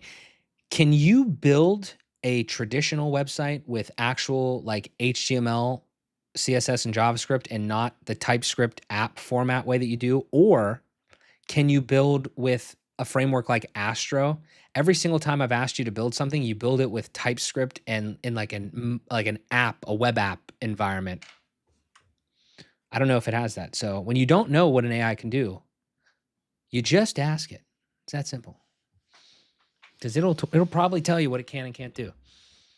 Analyzing one error, choosing React import style. You know what's funny? I don't. This is a hot take, and I don't know if this is good or not. But you know what's funny? Oh shit! Wow, that's really similar, bro. Okay, so kind of interesting that that's actually really interesting. Okay, so what this is telling me, it's kind of better though, slightly. It's definitely a little better for sure. What this is telling me though is that our prompts and our references were not necessarily, I don't want to say they weren't descriptive enough. They probably weren't specific enough in certain ways. And they also, the other thing is like when I built Motive 11, like it knows what an agency website's probably going to look like. You know what I mean? Yeah. So like if for this is a little bit of a different niche, obviously, and it's probably not like a one-to-one as far as like, oh, he probably wants to look like this or like, you know, other things that like align with this. So I think it's actually doing an okay job. Yeah. Did this one still follow the instructions? It should have, right? Let's see. Yeah. I mean, text-wise? there's 7 sections. So we have our hero section. Yeah. And then this would be the tension section. Where's 2? Yeah. The tension, the problem. Yep. And then this would be, yeah, the story. And it just put a placeholder image, but I guess it envisions this being me. And then section 4, the invitation. And then 5. Oh, you know what though? Well, no, it did make a form here. Yeah. Yeah, it just is not very visible, but yeah, it followed all the sections. Okay. And it did it slightly better. That's good to know because if things are following instructions, at least you can, when it starts to hallucinate badly, that's not good, obviously. Yeah. So where do we go from here? That is the question. I was trying to look on my side real quick. Let me flip to mine just real quick. So what I did was over here, I said, can you build a testimony or a traditional website, you know, a voice prompt that I did, HTML, CSS, JavaScript. I don't know, but I don't really think that it did it. Like it kind of does it in a way. I guess it puts it in pages instead of the other way that I've seen it is in views. So maybe it does it, but I haven't deployed this, so I don't really know if it's going to keep like the actual structure like properly when I deploy it, if that makes sense. You know what I mean? Like in Motive 11 right now, if you click on like you're on the homepage and you click on start, you don't see the URL bar change at all. There's none of that. It's just like a web app where it's like, I don't know what they call it. It's progressive web app, etc. I don't know, whatever. Like it's all, and we could ask the AI this question, but yeah, this was a one-shot random prompt. I didn't even tell it what I wanted. I just, yeah. But you see Hmm. what I'm saying? Like, I mean, Yeah. this is like, I'm not saying this is an award-winning design, but this is better than like anything that you could just drop on a page. Look at like, I mean, it's just kind of weird. I would honestly be, now that I'm looking at this and how simple I made this prompt, I would actually be interested from a design perspective if you just told it to, hmm, Like make it way simpler. not necessarily, well, maybe make the prompt, yeah, maybe make the prompt way similar, but like just say some different shit in the prompt, like, hey, just go with a modern aesthetic, minimalist, but I don't know. I think it's just this part is a little tough. It's just more of an art, you know, like trying to get it to feel your exact flow. Can I go back to yours? Yeah. Your screen here? Okay. Yep. Yeah. So should we try that in AI Studio or go back to Claude? Mm, well, here's the thing. You just did it in AI Studio, obviously, and you got this. So what that tells me is that again, the prompt and the instructions are not necessarily um I don't want to say like they're not like they're not descriptive enough or something. Like they're not specific to kind of what we want if we don't want this. Yeah. Personally, I think we should continue building in Claude, right? Yep. So what I would say is we have two options. Click the code button on this real quick. Just let me see something. Okay, so you got components. Okay, it doesn't have any views yet because it's just one view. But yeah, it's all till. I guess it just only does it only do TSX? Does it only do that? Is that TypeScript, right? Like, does it only do that? I don't know. It must. I don't know for now. But anyway, we have two options that I could think of. We could grab this code base and we could say, hey, Claude, we actually really like this design a lot more, but this is built in like TypeScript or some other shit. Can you just take this and use this design instead? We could try that. Yeah. I really don't Or think the design is that much better though. I mean, it's okay. better, but it's not like All right. Well, if yeah, groundbreaking. okay. So then we have two options. We can keep messing around designing here and then do that, or we can go back to Claude and just give it another prompt and be like, "Hey, like this design is shit. Can we get something better?" But we have to be more descriptive and we have to give it more specific, like actual reference points. Also, where are we at on this one? By the way, did it finish? I don't remember seeing the exact thing. I thought we Yeah. were. Yeah. Yeah, I mean, this is where we left off here. So I was thinking trying to add some kind of background element. I mean, we could keep working with it that way. I'm almost curious though to give it a very simple prompt. Just start over in a new thread, chat, whatever it's called, and essentially just give it the not even creative brief, just the like, here's what this is, build a landing page for it. Could do that. So start over completely. You want to start over in Claude? Yeah, I mean, so we can keep like we'll keep this going. We may come back to this one, but I'm just saying Yeah. like I kind of want to do the exact opposite of Yeah. what we Make a new did directory. and Yeah. then just see what happens. That works. Yeah, make a new directory. I'll read some comments here in a second. If you're trying to get an interesting layout, good luck. I can't get any AI to generate interesting website designs. I mean, I don't know if we're at the point yet where that creative spark completely exists within AI. I just had an idea. I'll do this on the side on my screen. I'm gonna put into Gemini and then we'll look at it in a second. Create me the absolute most ridiculously random website design that you could possibly think of. It doesn't matter what it's about. This is just for design testing purposes. Let me know. You just build that out for me. Like just make it a wacky design. So if you say some shit like that, I think you're probably gonna get something weird, but we'll find out. But I hear what you're saying. Like, yeah, it's like I don't know. I haven't done this long enough to figure out how to actually get it to generate that. But I would say that again, I'm going to say some shit that people aren't going to like. I don't think this is really rocket science. Like it's not. We're past the point of innovation on like most website shit. Like a lot of websites look very similar because they should be honestly like humans, right? Like they know even if they don't know what it's called, they know hero, they know about type section. They know offer. They know, like founder, like pieces about the founder, etc. Like about contact, home, tools, etc. Like whatever. I mean, it's just we're past this point of this is the crazy innovative thing, like website structure. I just don't feel like it is anymore, quite frankly. That's why I'm looking into AI, because I'm kind of exhausted with the same shit every 5 seconds, because I don't want to build it manually. Truthfully, sorry, I had to say it. I'd want to understand it, like I do, but I just feel like if this shit can do this, why am I the one that's specifically doing it? There's a soapbox moment for you, but I feel that though. But I do think that, oh, fuck, wait a second. Hold the press. Stop the presses. Please stop the presses. Hang the fuck on. Okay. You guys are going to shit when you see what I just pulled up on my screen. Christian, hang on a second. I'm flipping to my screen. All right. Are you ready for this? James, I'm looking at you specifically. World's worst web developer. Okay. I remember what I just prompted with my voice.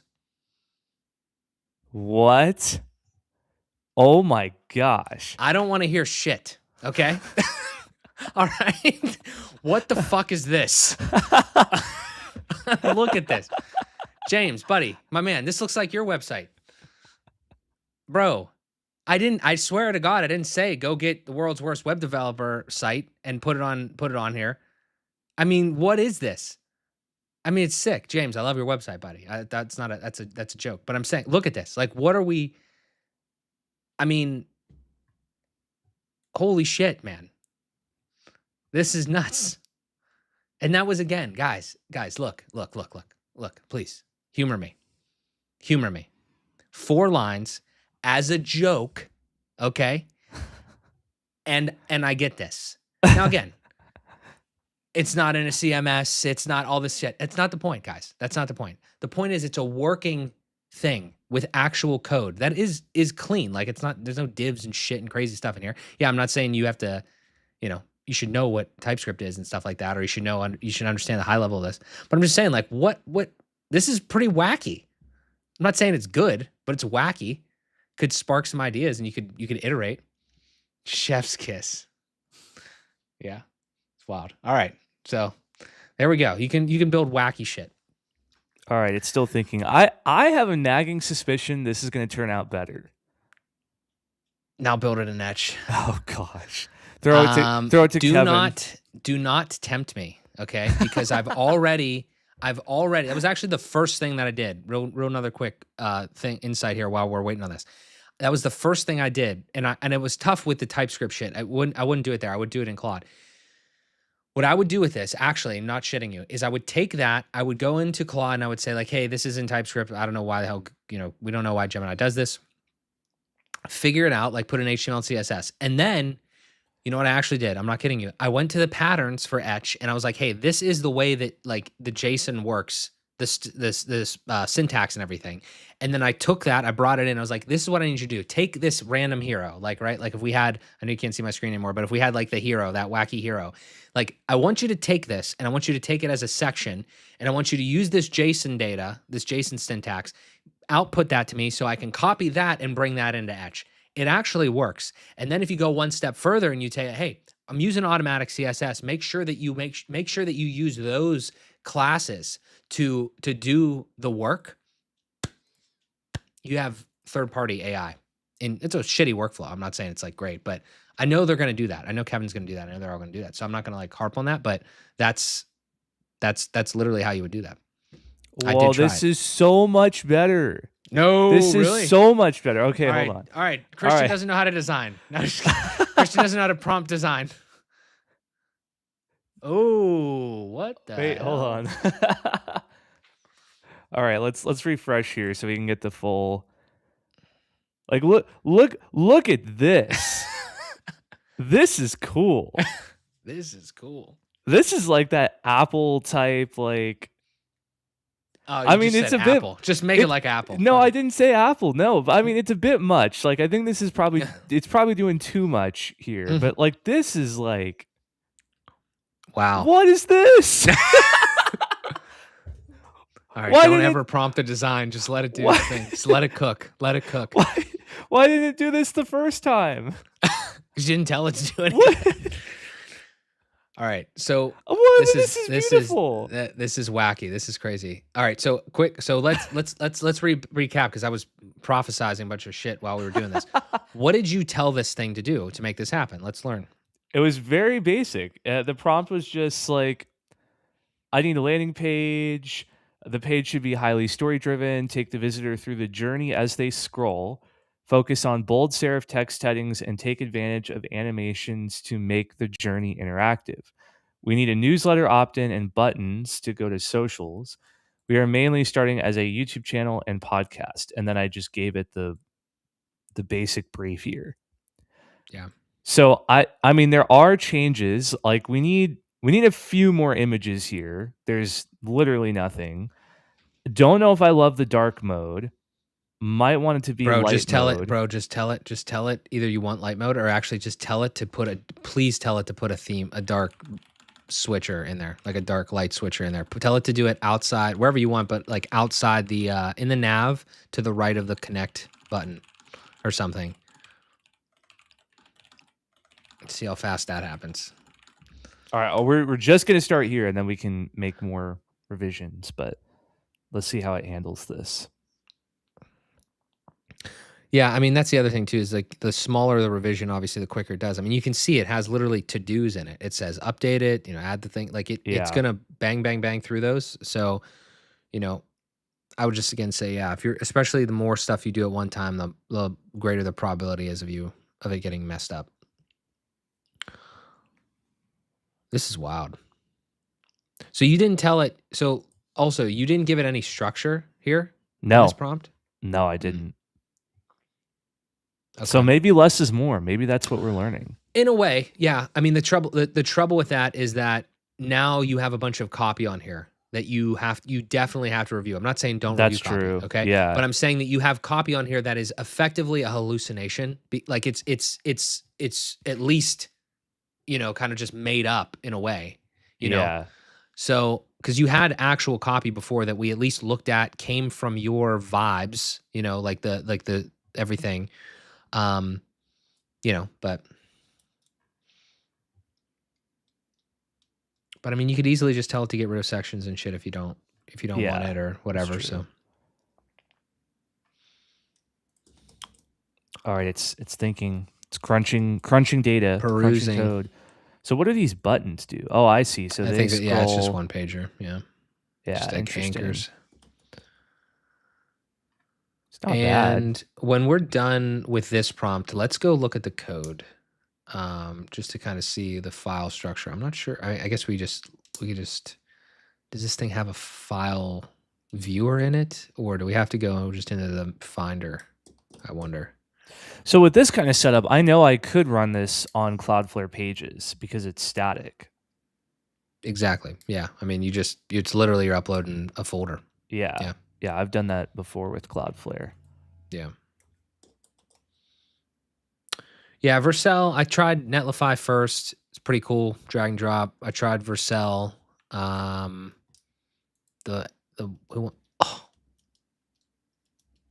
This is ridiculous, man. Boom. It's too easy. We're gonna have to start having some philosophical conversations. Yeah. This is too easy. So how does it look? Is it okay? Interesting. So the viewport is it it zoomed? feels like very that's kind of weird. It feels very like this is 100%. Why that R is cut off. Yeah, that is weird. Yeah, it feels very like mobile-y. That's not the like big. Right. Yeah, I mean there's like a ton of white space, and I think it was compensating for the scroll animations, trying to make it feel very Apple product pagey, even though I didn't say that, but did you tell it minimalist or anything at all? No. I do like the slight color accent that's going on here, though. Yeah. It's probably hard to see on stream, but I can vaguely see it. Yeah, I don't know where to go from here. Like, it's not bad, but it's still not. Okay, well, let's make a thing here though. Like realistically, okay, you probably, I mean, we'll probably launch this because it's not like a huge thing, but you don't want to just launch this. Okay, I feel like I have to say this. You don't just want to click launch on something like this, but we will, if you're okay doing that, we'll do that just to show people how it works. Like once we're kind of make some fine tune adjustments and things like that. But obviously, you don't want to just let the goddamn AI write all of your copy Yeah. without you giving any input into it. So I feel Yeah, compelled well, to say and that. that's the weird thing is like, again, I don't know what to do with this. Like, it's not bad, but it needs some more visuals. It needs. I mean, do I literally tell it like take this design and redo it with this exact copy and add more visuals? I guess. I mean, bro, I just tell the AI exactly how I feel, and then it hears me. It's my designer, my therapist, etc. I think there is. I do want to check the code though. Okay, yeah, Just let's take a look here. So this is interesting. It didn't even make folders. It just gave us 3 files. there's no images though, right? No. Yeah, so it doesn't need folders. Really. Just Yeah, I basic mean, this is basic. I mean, JavaScript. this is literally as basic as a website gets, right? It's HTML, CSS, and JavaScript, and that's what we told it we wanted, right? Yeah. So that's as simple as it goes. I mean, you click on the. Can you open the index in Yeah, I don't whatever? really have an editor that I use. Let's see if this one will work. Can you look at it on the app? Can I see it on? I don't have an instance of. That works. Okay, so again, no craziness here. Yeah, pretty. Interesting. That's an SVG? I guess it just make that the text in SVG, I guess? No. I think that's No, that's the dark. Yeah, toggle. that's dark mode. Yeah. Yeah, section div. I mean, yeah, this is super basic. Yeah. Yep. No divception, no crazy shit.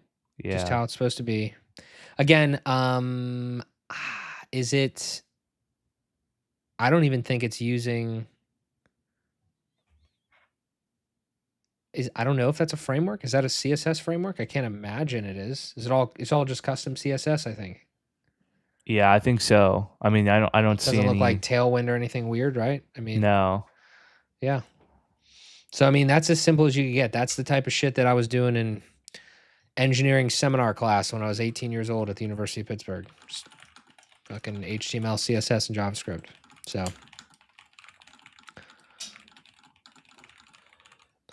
This might be weird, but I'm wondering like if I can get it to ask me questions section by section, like yeah. breakpoints almost. Like, what do you tell me what you want the top to look like? Okay, now tell me what you want.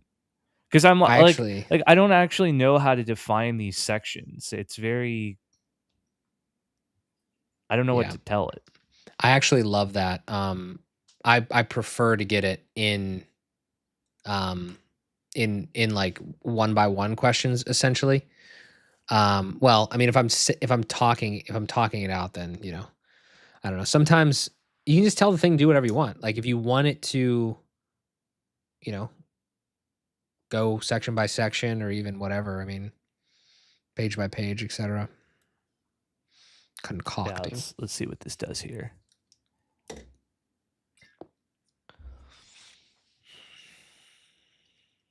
Musing. Okay, all right. So I think it is asking me questions rather than. Wait a minute. Okay. Yeah, it's down there. Yeah. Okay. Yeah. Section 1. Oh my gosh, this is a lot of questions. Yeah, this is where you can't type anymore. There's no way this is there's no way you're typing all this. This is excessive. Oh geez. Okay. But here's the thing. Stop again. Moment of learning. This is a at least a intermediate level consultant asking you questions about your brand, how to think about your website, how to position your branding, your marketing, etc. And all you have to do is fucking make some decisions. You know what I mean? Like, you just have to talk. You don't even have to make decisions necessarily. You can like talk it out, and then it will kind of interpret it. It might ask you some more questions, etc. You know, people are really underutilizing this shit. It's even with all the hypey vibe shit. Like, I mean, just this part of it, it's kind of wild how impactful this could be. He's going for it. He's typing it. We're doing it live.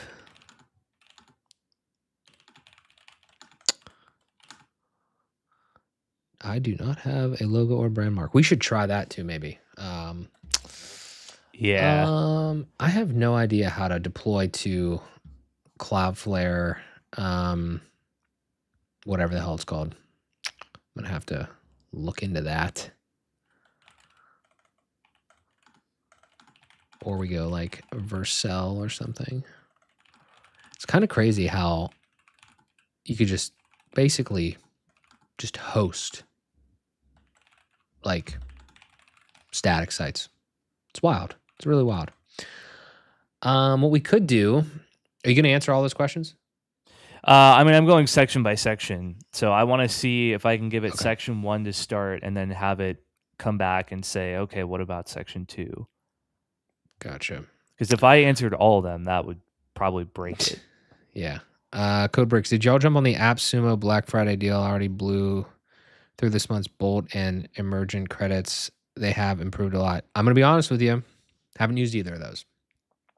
Have not used Bolt. Have not used Emergent. Did not get on the deals train there. I feel like I'm extremely late to the party, but I still think we're all extremely early to this vibe code AI revolution party.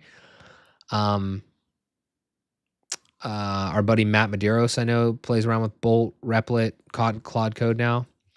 My only concern or thought is like, I don't know the answer to this question, so this is just pure wondering. Lovable, Bolt, what are they using their own models, or are they just leveraging other people's models and like tuning them somehow or something? Because like if Anthropic and if OpenAI and Google are making their own models, isn't like the source, so to speak, isn't that like maybe not the best because maybe you could tune it or whatever, but isn't that like why I don't know the reason why do you not go to the source? Like is there some sort of other features that are in there that you really like or that are really helpful? I just don't know. It's a genuine question. Ooh, what is that? 1 year access. So this is $69. So check out that. So this is exactly what I wanted because it made the changes and then it's like, okay, section 2. Now what about section 2? And it's suggesting changes. But I'm not done with section 1 yet, so I'm going to say, hold on. Hang on, buddy. Easy there, Claude. I'm not done with you yet. Their IP is structured data and prompts. Okay. I feel like I could get Claude to make something like that. I feel like I could. Oh man, there's so much that I've learned in such a short amount of time. I need to test it all and try it, but I just like the other sources, like to test the outputs and my inputs. Yeah, sweet. There's I had Nick Sarayev on the podcast back in May, and I've been watching a lot more of his agentic stuff right now, and it's crazy what you can do in Claude Code. I mean, and I'm only bringing that up because like we talked about the structured data and stuff like that. Like you could just do something. Like imagine you're in a context window and you like figure out how to do something through a bunch of prompts. Then you could just go back and say, hey, Claude, just give me a prompt so I don't have to fucking do this every time. Like give me like summarize this or create a prompt that would just do all of that. And then you could create that as like I think the way that it's structured there is like a directive. So it's like basically instructions. And then you can, after that, you now have this list of instructions, so you can just call that every single time, like an agentic system like that. It's pretty wild. The hardest thing to figure out is what to automate. You just have to like be like, oh, I could automate some part of my life here. So why don't I just do it? Or more so, because this is my vibe now moving into the 2026. How can I sell these things to other people? Because I'm not just going to do them for myself anymore. So yeah. Claude skills. Yeah. Tell it create a skill. I have no idea what that means. We could try that. I actually need to look into this. I don't know if you guys probably definitely some of you 100% know more about this than Christian or I. The Claude skill for like the better is this looks pretty good, but the better UIs, even though I think it's cutting off that P again. Is it cutting off the P or is that just a small? Yeah, it kind of looks like it. Is it like a weird line height issue I or don't something? Or is know. that just actually like a I small? think that could just be the font. That's wacky. The Claude skill for like UI design, is that baked into what we're using right now? Baked into 4.5? Did they Opus 4.5? November 12th? I feel like it is. Is it doing anything? I can't tell. I asked it to do some kind of animation with the water that would move based on the cursor. Is that water? It's supposed to be. I don't know. Now I don't know if you see it over the stream, but it's got like weird color banding stuff going on. Kind of distracting. Kind of see it. I might have to ask it to not do that. You could spend forever on this. So I'm kind of reaching the conclusion, like, I don't know if this is actually faster than not vibe coding, because I could spend like 8 hours on this website just going back. Well, and forth. the question is, okay, now we're gonna get a little philosophical as Brennan joins the chat. What up, big dog? Could you build it in 8 hours? Well, no, no. So I'm not saying, okay, let's, everything is nuanced here. I'm not making blanket statements. I'm just saying, like, if you couldn't create something like this in 8 hours, then obviously it's like at least worth trying to learn about it, figure out, and like understand how it works. I mean, we're definitely moving towards a world where like this is more commonplace. I'm not saying you shouldn't know what's going on. I'm just saying like this is like driving instead of horseying. So, yeah.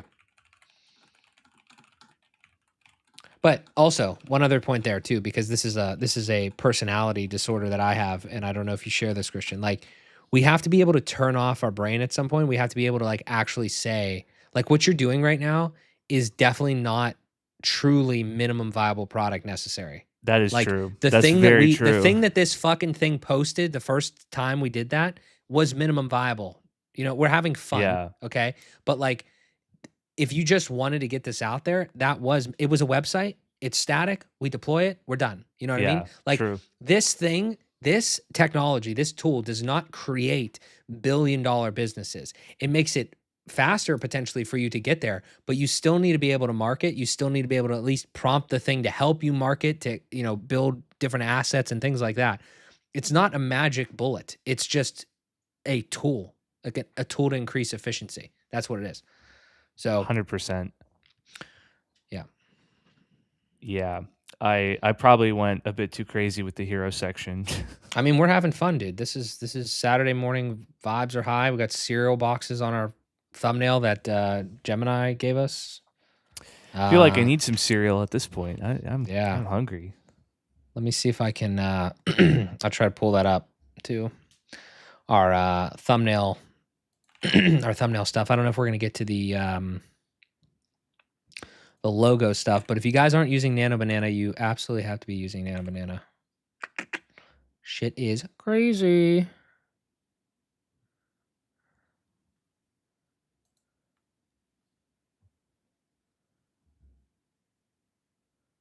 Oh, I see. Okay. Yeah. So it does respond to your cursor. It's subtle, but there's still some color banding going on, but oh well. I'm just wavy. I'm gonna move on from that. Real quick, while you're doing that, I'm gonna go to my screen real quick just so I can show everyone. So 5 minutes before our stream here, we came together and we're like, let's make a thumbnail. So this is in Google AI Studio, Nano Banana Pro. Okay. You get a little API key, pop it in, you're good. Right here, very important. Okay. Aspect ratio, resolution. I haven't touched temperature, I haven't done anything else. I put in my screenshot, I put in Christian's screenshot. Mine is technically cut out. It doesn't need to be cut out though. And Christian's isn't cut out. It's on a white background, but it's not like these aren't PNGs. Like you could put in like a picture of you doing something. And I was just like, hey, we're about to do a stream about Claude Code. Saturday morning vibes. I need you to take both of these faces and put them on the thumbnail. I mean, I don't know. I mean, well, how long did it think for? Does it tell me?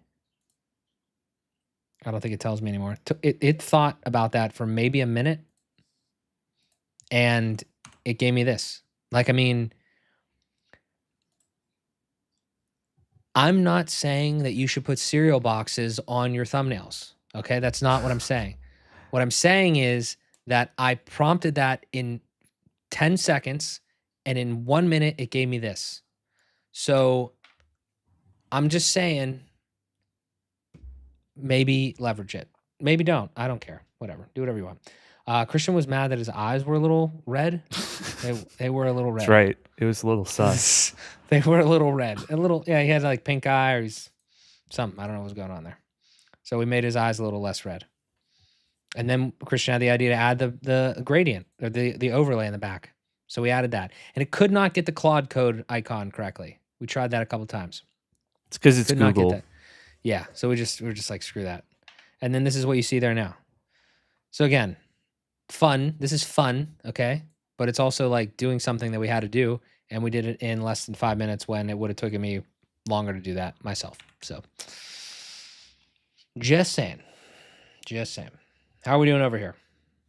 We're getting somewhere. We are buzzing. Nan. Yeah. Well, it's not done yet. I'm refreshing as it's. I can't. Does this thing seriously not have a preview? I don't know the answer. I'm gonna ask AI. It's giving me a broken product here. Uh-oh. Not good. Is it done? Yeah, it's done. Brandon says thumbnail's the only reason I clicked on the video. Well, everybody has to use AI for their thumbnails then. Yep, it works. Okay, how do we handle this here? What did it do? Well, it was going to add some stats that count up as you scroll. And Nan, I mean, that's a JavaScript error. So for some reason, it's not working. Okay. Yeah, just tell it's fucking broken. say it. Say it's say you broke it. You're not gonna get any tokens later if you don't fix it or something. I was gonna ask, is there I'm going to voice mode. Is there a preview project button in Claude Code Desktop? I'm asking on a different screen here. I'm asking Claude Chat to tell me about something about Claude Code. I'm asking AI about the AI so we can do more AI. What is life? It's just all AI. Insane. Absolutely insane. Insane. Yeah, I don't know. Okay, it says it's fixing the bug. We'll see. Better fix that bug. Did you give it numbers? Like it knows the numbers though? It gave me numbers. It looked them up and was like, do you want these stats? And I said, sure. Part of me kind of like is funny. Like it gave you an error earlier and I was like, I'm actually kind of surprised that it makes errors, like in a way. Like, yeah. How could it, like you think about it, how could it make an error? You know? I mean, it's not, it's, yeah, I mean, that, it's like, it's a JavaScript counter, I think, is a pretty simple thing. I mean, it's definitely something that's been used a lot. Yeah. It's funny to me. Like, how can it, I'm not trying to sound like a complete asshole when I say that, but how could it make errors, especially when it suggests something to you? It's almost like I know it's not doing this, but it's almost like it does it nostalgically. It's like, I know how to do this. Like if you ask me to fix it, I'll fix it for you. But I'm mess it up just so you have to put another prompt in. It's like a conspiracy just to use more tokens or something. It's like how does that work though? You know what I mean? Like it's broken. Yeah. I'm gonna ask you to fix this, and in two prompts, I had this happen yesterday. I had an error, and I was like, "Buddy, it's broken." And then he's like, "All right, let me try this." And then I'm like, "Buddy, it's still broken." He's like, "All right, let me try this." It worked. It's like, it's just funny. What is it? What is this? Yeah, I don't know, dude. It says we're getting a little. How Wait, late am I where to the am party? I? Oh my About gosh. 2 hours. So it Well, we appreciate says you. this session is being continued from a previous conversation that ran out of context. Okay. Hang on. Learning moment. So I don't know if I told you this. I think I might have said this. Is when you get too much context in your same chat. Oh, it worked now. When you get too much context in the same chat, it does this thing where it's called compacting. This is what I was telling you about in that voice memo, where like I saw this happen last night. I was like, fuck, am I done? Like, can I not code anymore? So I literally upgraded to the max plan for $100 a month. I should probably downgrade now. Because I thought I needed that. What it did here was it doesn't have anything to do with your usage. It has to do with this window, like this specific chat. You effectively have too much shit above this. So it compacts all of it down effectively. It keeps your work and everything, but like the actual context and the history, it compacts it down and summarizes it so you can keep going in the same window. I do think there's something wrong with his line height or something. That's not the way there's that got to font's supposed to be. look. Yeah. Say like give it a screen. Here is a good example of like give it a couple screenshots of specifically like that number or maybe that number, and even the deeper waters in the header is fine, but the deeper waters in the hero I think is wrong. Yeah, I see that for sure. So just be like, hey, you know, on some of the I mean, this is obviously a problem that we could probably fix. Okay. Like, and I would recommend you don't have to, if you know what you're doing, you don't have to use the AI every single thing. Like you could just go into the code and change the shit. I've done that many times with simple stuff that I was doing before, but just say like, this is where it helps to know. It's like, there's probably something wrong with like the line height or like some sort of overlapping on, it looks like headings. I don't know what the tag is on those numbers.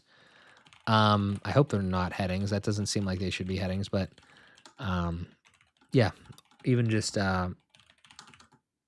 this is where the images help though, because it's like, oh, that's what you're talking about.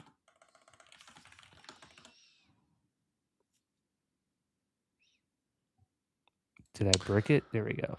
He bricked it. I bricked it. Bricked. It's over. Bricked. Bricked. Bricked it.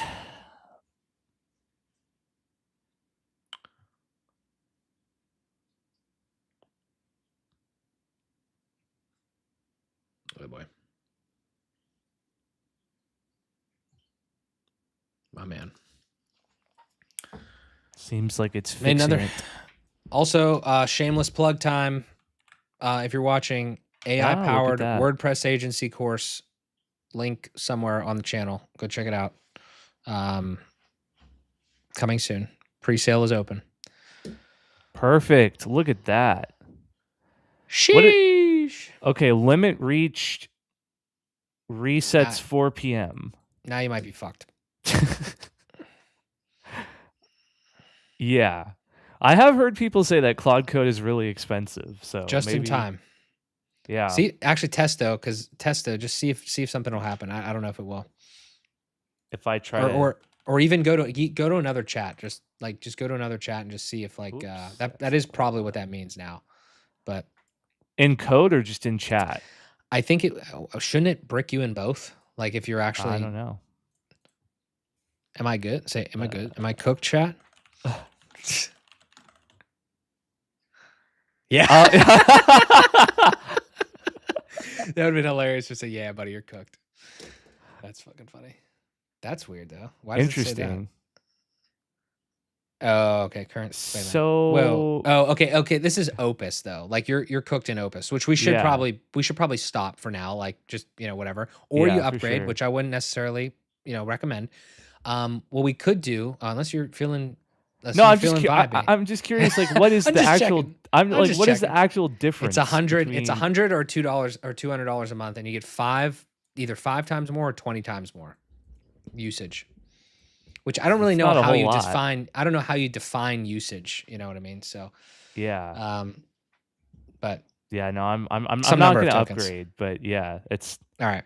Well, this is definitely in the realm of MVP. Yes, right? I I mean, we agree.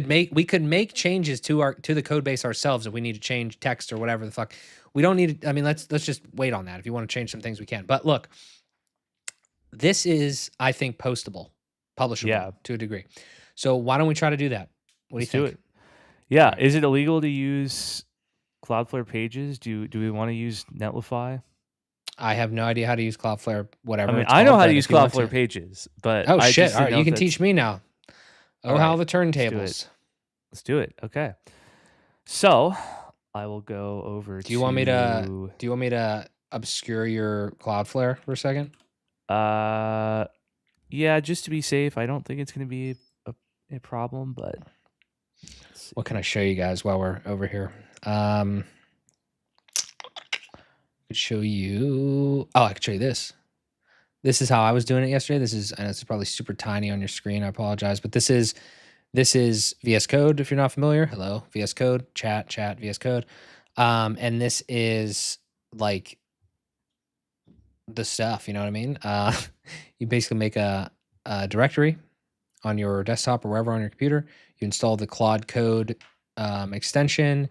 You have to do a couple things at least on Windows. This is why I wasn't sure how to do this on Mac, and we didn't necessarily go that route. I'm sure it's pretty simple, but you have to I had to install Git for Windows. I don't even know if I needed to though, because like I wasn't really using the terminal, but I didn't. I don't know. You had to install like a couple dependencies and some other shit or whatever. And then you have to authenticate with your subscription, and then you're good to go. So then you can just type away in here and do all your shit. And yeah, this is kind of where I started. I was like, can you help me build a website? And I asked a bunch of questions. I was learning alongside this thing as I was going. This is my website test. Do I have it up somewhere? Maybe, maybe not. I think I could just npm run this thing if we wanted to see it. Let me see if I can just click right here real quick. Run. All right, I Maybe think that'll we're work. ready to roll whenever. Ready to rock? Yes, but do All right, your we'll fly thing. back over. I don't really know what I'm doing. I need to open it back up, so I'll go back to you. Okay. So Educate me. in the Cloudflare dashboard, I went to Compute and AI, Workers and Pages.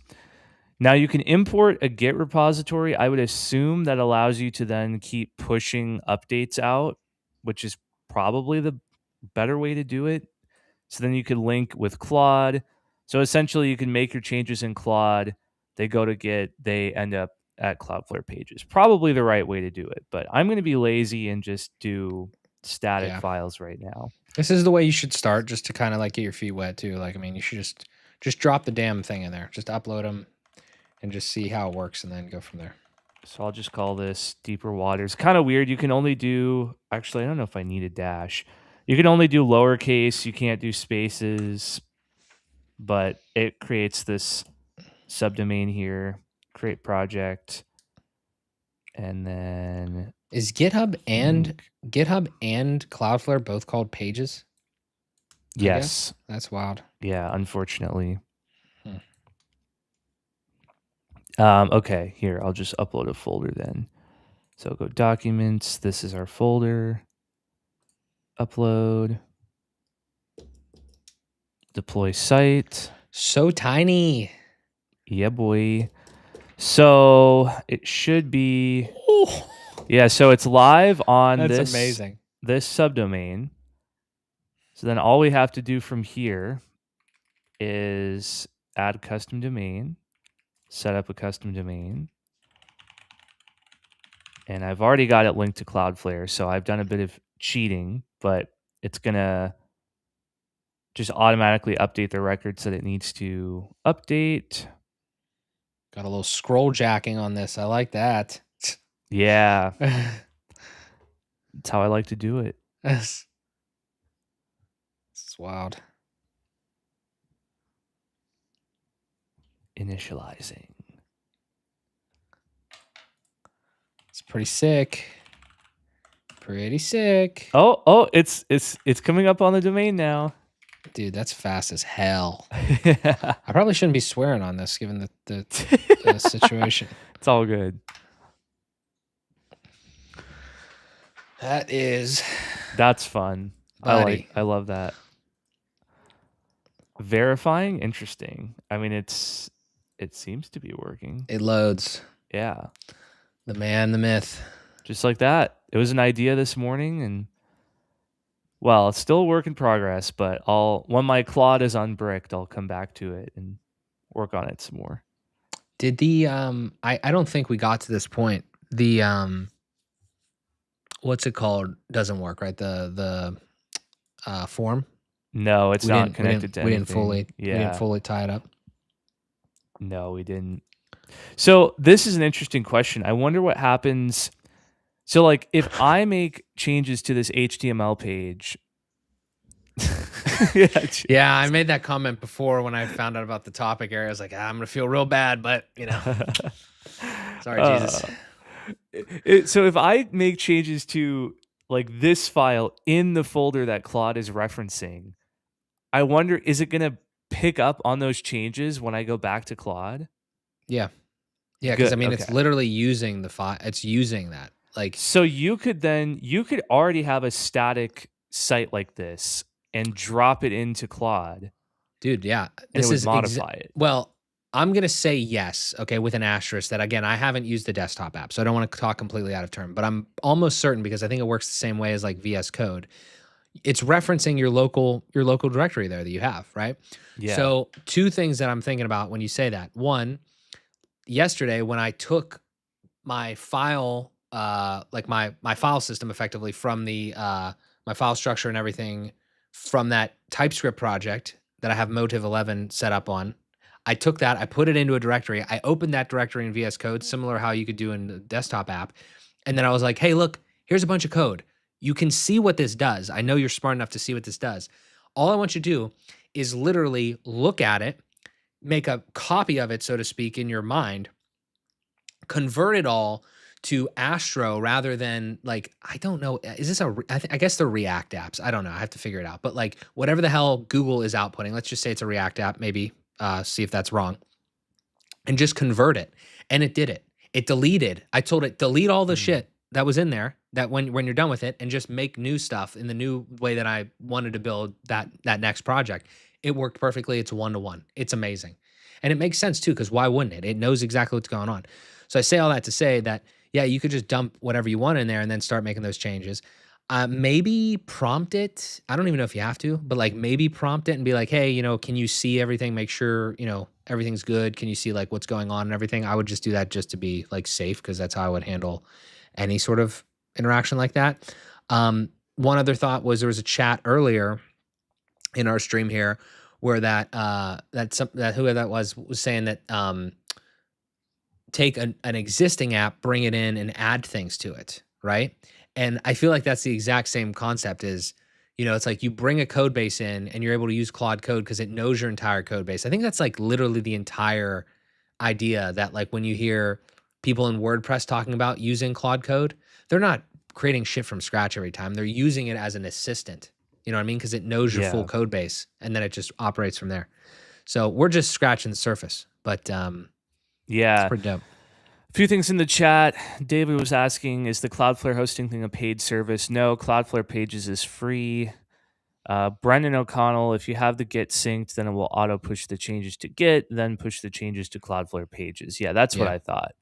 That's the right way to do it. I don't claim to fully understand version control and all that, but that's definitely it's easier than you think, buddy. I was man in the dark as well. And you connect GitHub with, or I guess maybe there's other services too, but you connect GitHub, and then everything pretty much integrates with that. And yeah, like exactly what Brendan was saying. Like if I go into Google AI Studios, how I currently have it, and I make any changes and I click the GitHub button, in like 30 seconds, well, immediately it's gonna start a new build on Netlify, and then it'll deploy completely in like 30 seconds or whatever, just because of the size. But yeah, sick. Brennan says I was 2 clicks away. Gotta have him on the stream next. Yeah, dude. Brendan is Brendan's the OG. He was doing this shit before it was cool. So yeah, I owe most of my knowledge and my wisdom to him. Well, this is pretty cool. I'm definitely gonna make modifications after 4 p.m., but It's an MVP.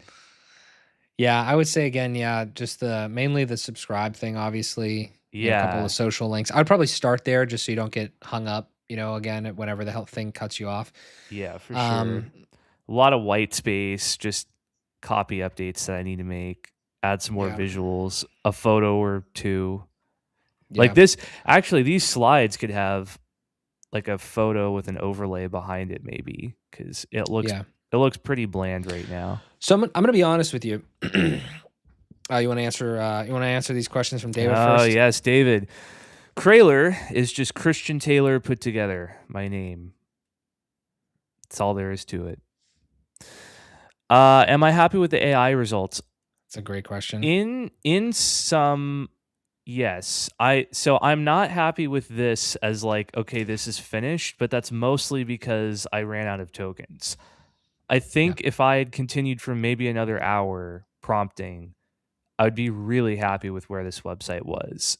I And want to go ahead, keep going. Mark. Sorry, no, keep Oh, I going. was Sorry, just I gonna thought you were. say, like, as Mark pointed out earlier, I was like, oh, I could do this for 8 hours, kind of discouraged. But Mark said, well, could you build this from scratch in 8 hours? And definitely not. So, yeah, I am happy with this because I got this idea this morning or last night. And this morning was like, oh, I want to build a little website for it. But in the past, I would have been like, yeah, that's a nice idea, but I don't have 3 days to build a website. So maybe I'll do that later. And then I would just never do it. So I mean, AI is truly powerful. It's not just hype. Like in this case, it's the difference between me actually launching this idea and sitting on it and maybe never launching it.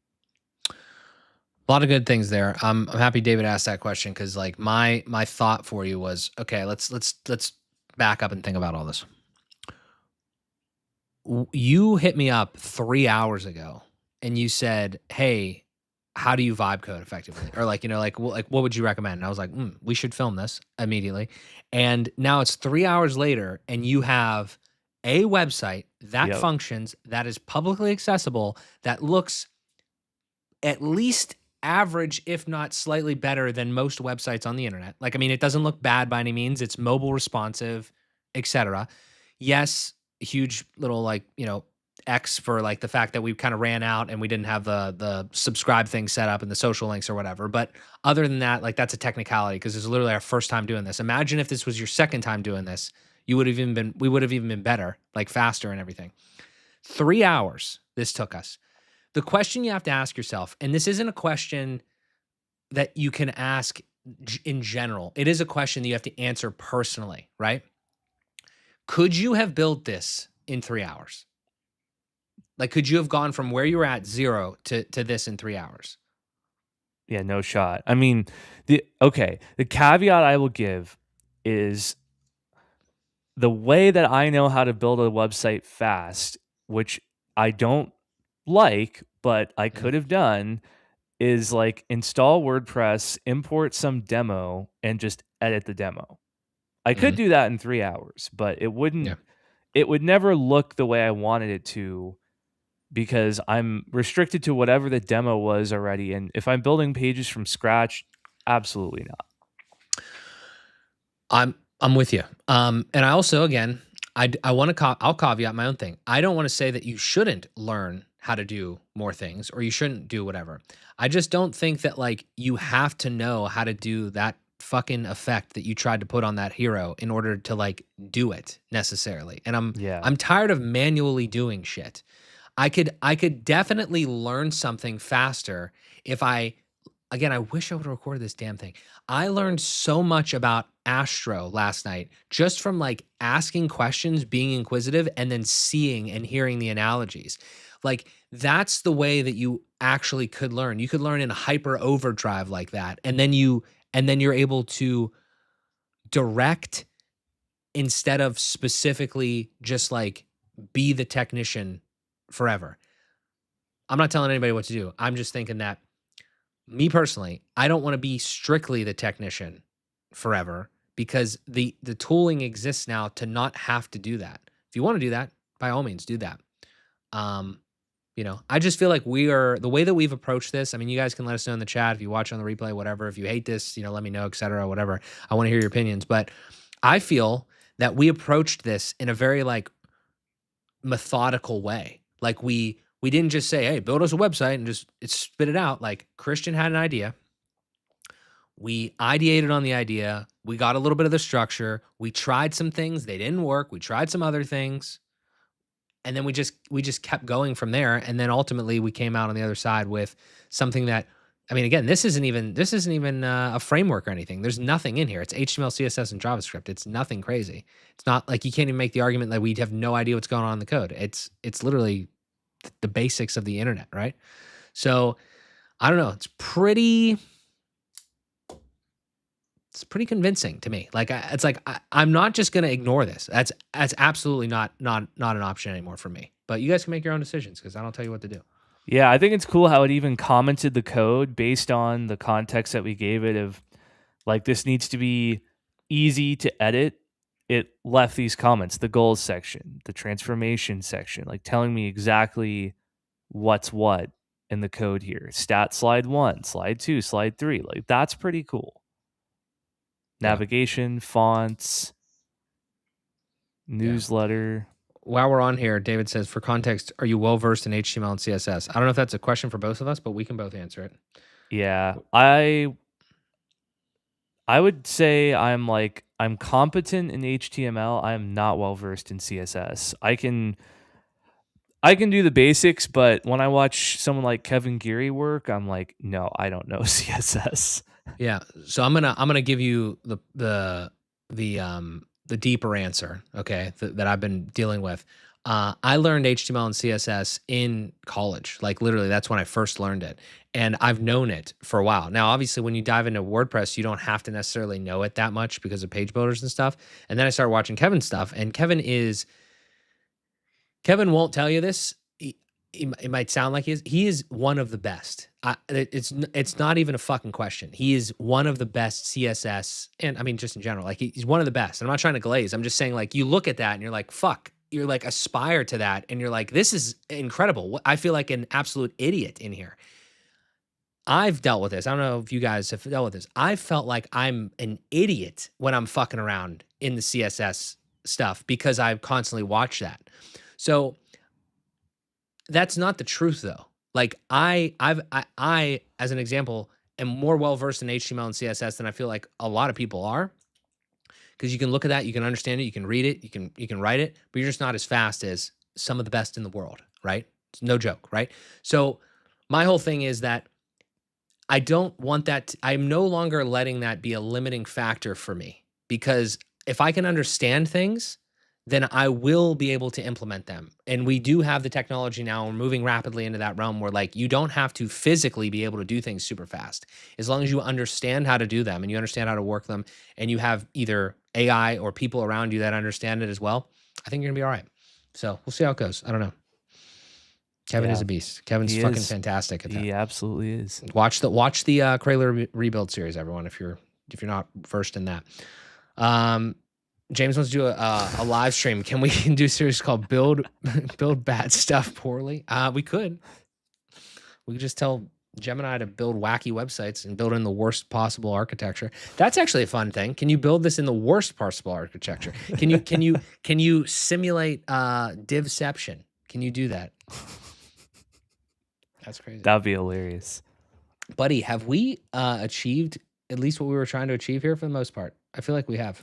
Yeah, the only gotcha is that this form the form literally doesn't work. So I can't. What happens if you actually put something in there? Does it do anything? Is it a simple like form ID and API issue?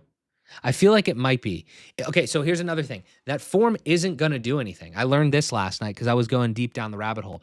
Forms in like HTML effectively, like they don't inherently do shit, right? Because WordPress sends you down the wrong path of like, oh, you have to store everything in a database. You really don't. You could just send that goddamn email to your OmniSend or whatever, and you don't need that anymore. You don't need an email. You don't need a submission in your database clogging that shit up. It's not necessary, and we don't have a database in this case, so we can't do that.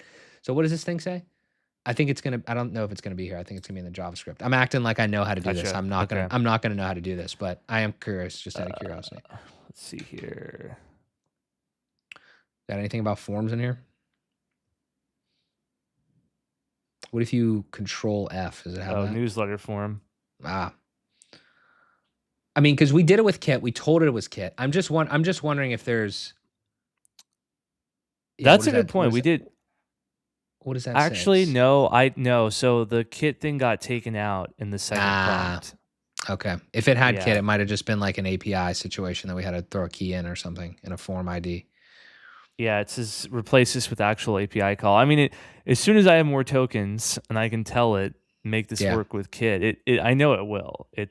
But I was giving you a literal answer to your question, which is that technically I would say this is not a functional page. Like I can't send this to a friend right now because it doesn't work.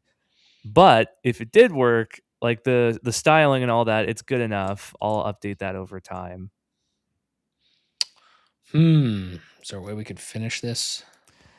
I mean, we could go really old school and just make a static link and link out to or an iframe or something to a Kit page. Well, I mean, there's a couple options. You could send me this code base and I could just do it in mine, or that's true.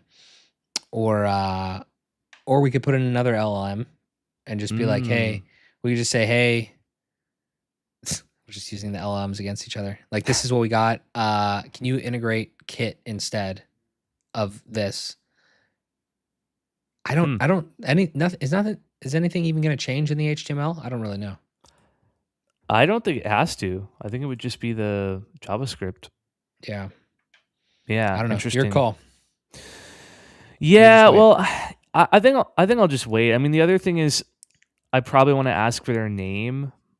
I like addressing people by name in emails. So that is getting into a CSS change HTML change. Yeah.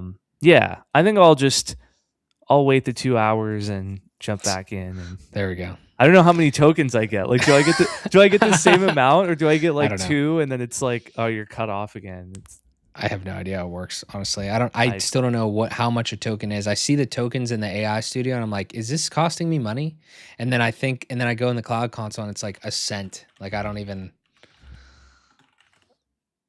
Yeah. I think is it 4 characters or something as a token? This guy reset on a rolling 5-hour window. So that makes me think you get like the same amount of tokens every 5 hours.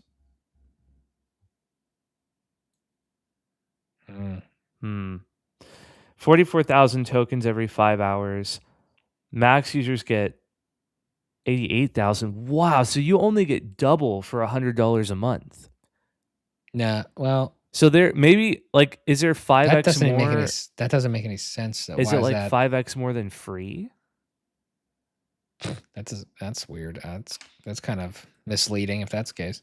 I thought it said I haven't tried Codex. Is Codex any good? I wonder. James says he doesn't need AI to help make slop. Yeah, I feel that. We can just make some slop.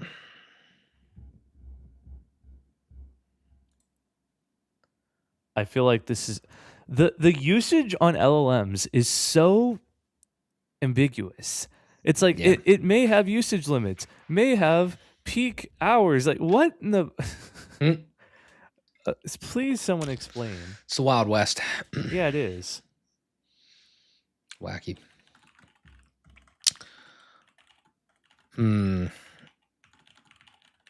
Anything else we got here? I don't think so. Just checking on all these cloud or these all these vibe coding tabs I got open. Oh, I'll show this real quick while you're searching that. Just real quick, this is the website that I was learning on. So I wish I had all the prompts, but I basically said, hey, I want to make a website. How can you make a website nowadays? And it was like HTML and CSS and JavaScript. I'm coming from WordPress, so it's like it's explaining that to me. HTML, CSS, and JavaScript, or you can do like a framework type thing like Astro, or you could do headless CMS, which for as many time as Brendan O'Connell and so many other people explained it to me, I didn't know what the fuck that actually was.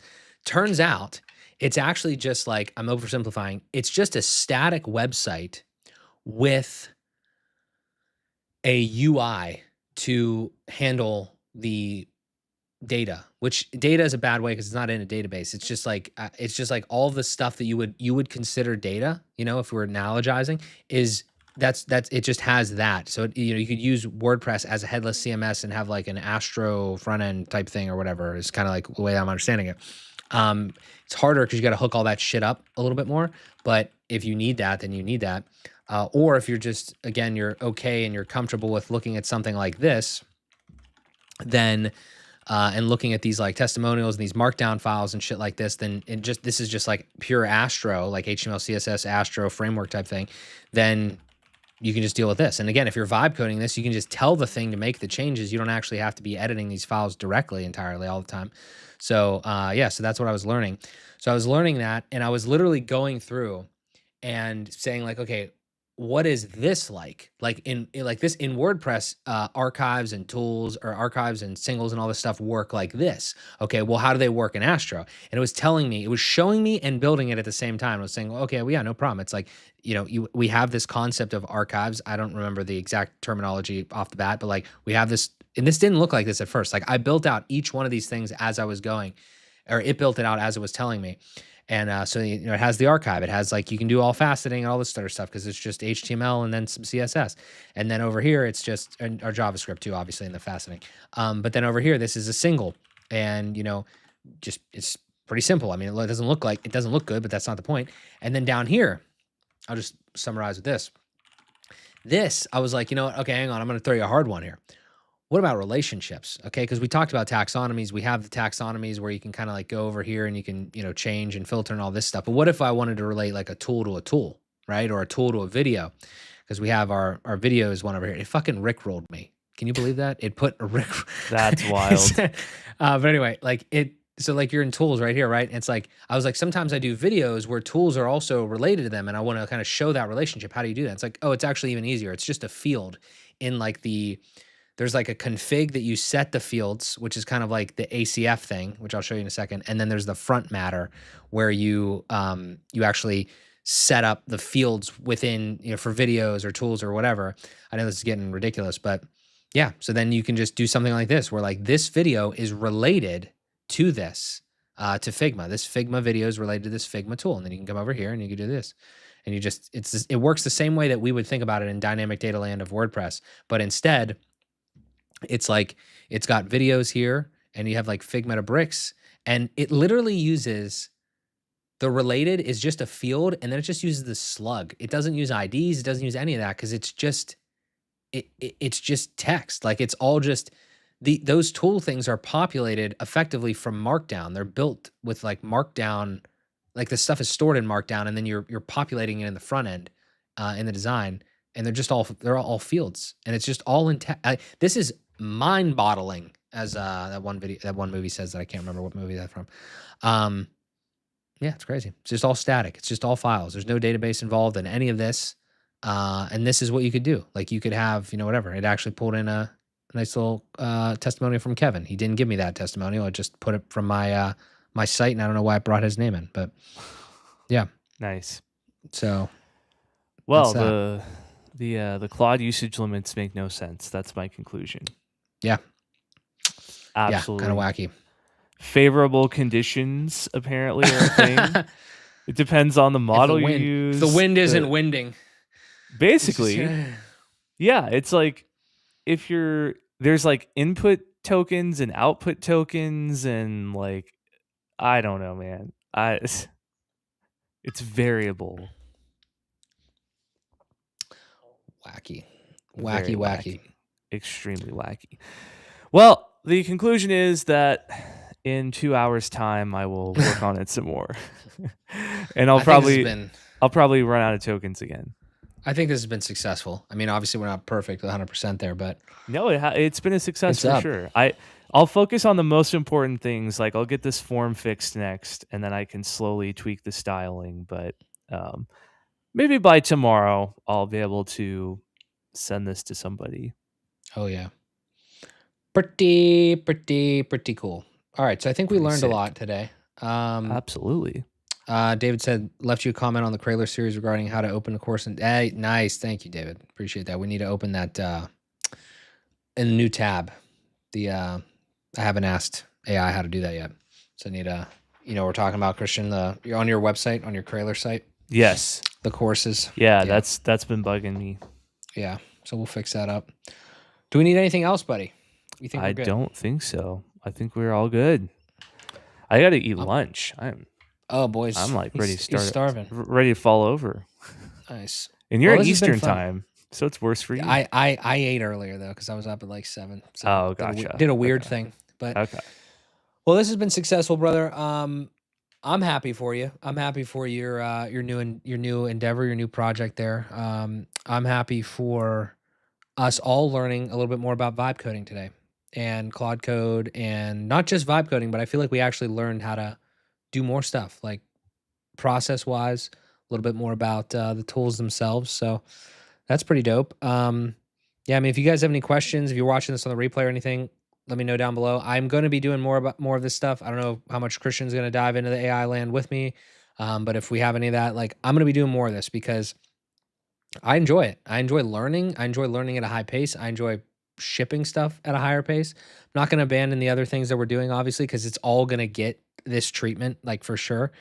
But I'd like to play around with this stuff more. So, yeah, Christian, for anybody that doesn't know you for any reason, if they made it to this point in the video, I'll have your links in the description down below, but where can they find you? You can find me at Craylor.com, Craylor.com.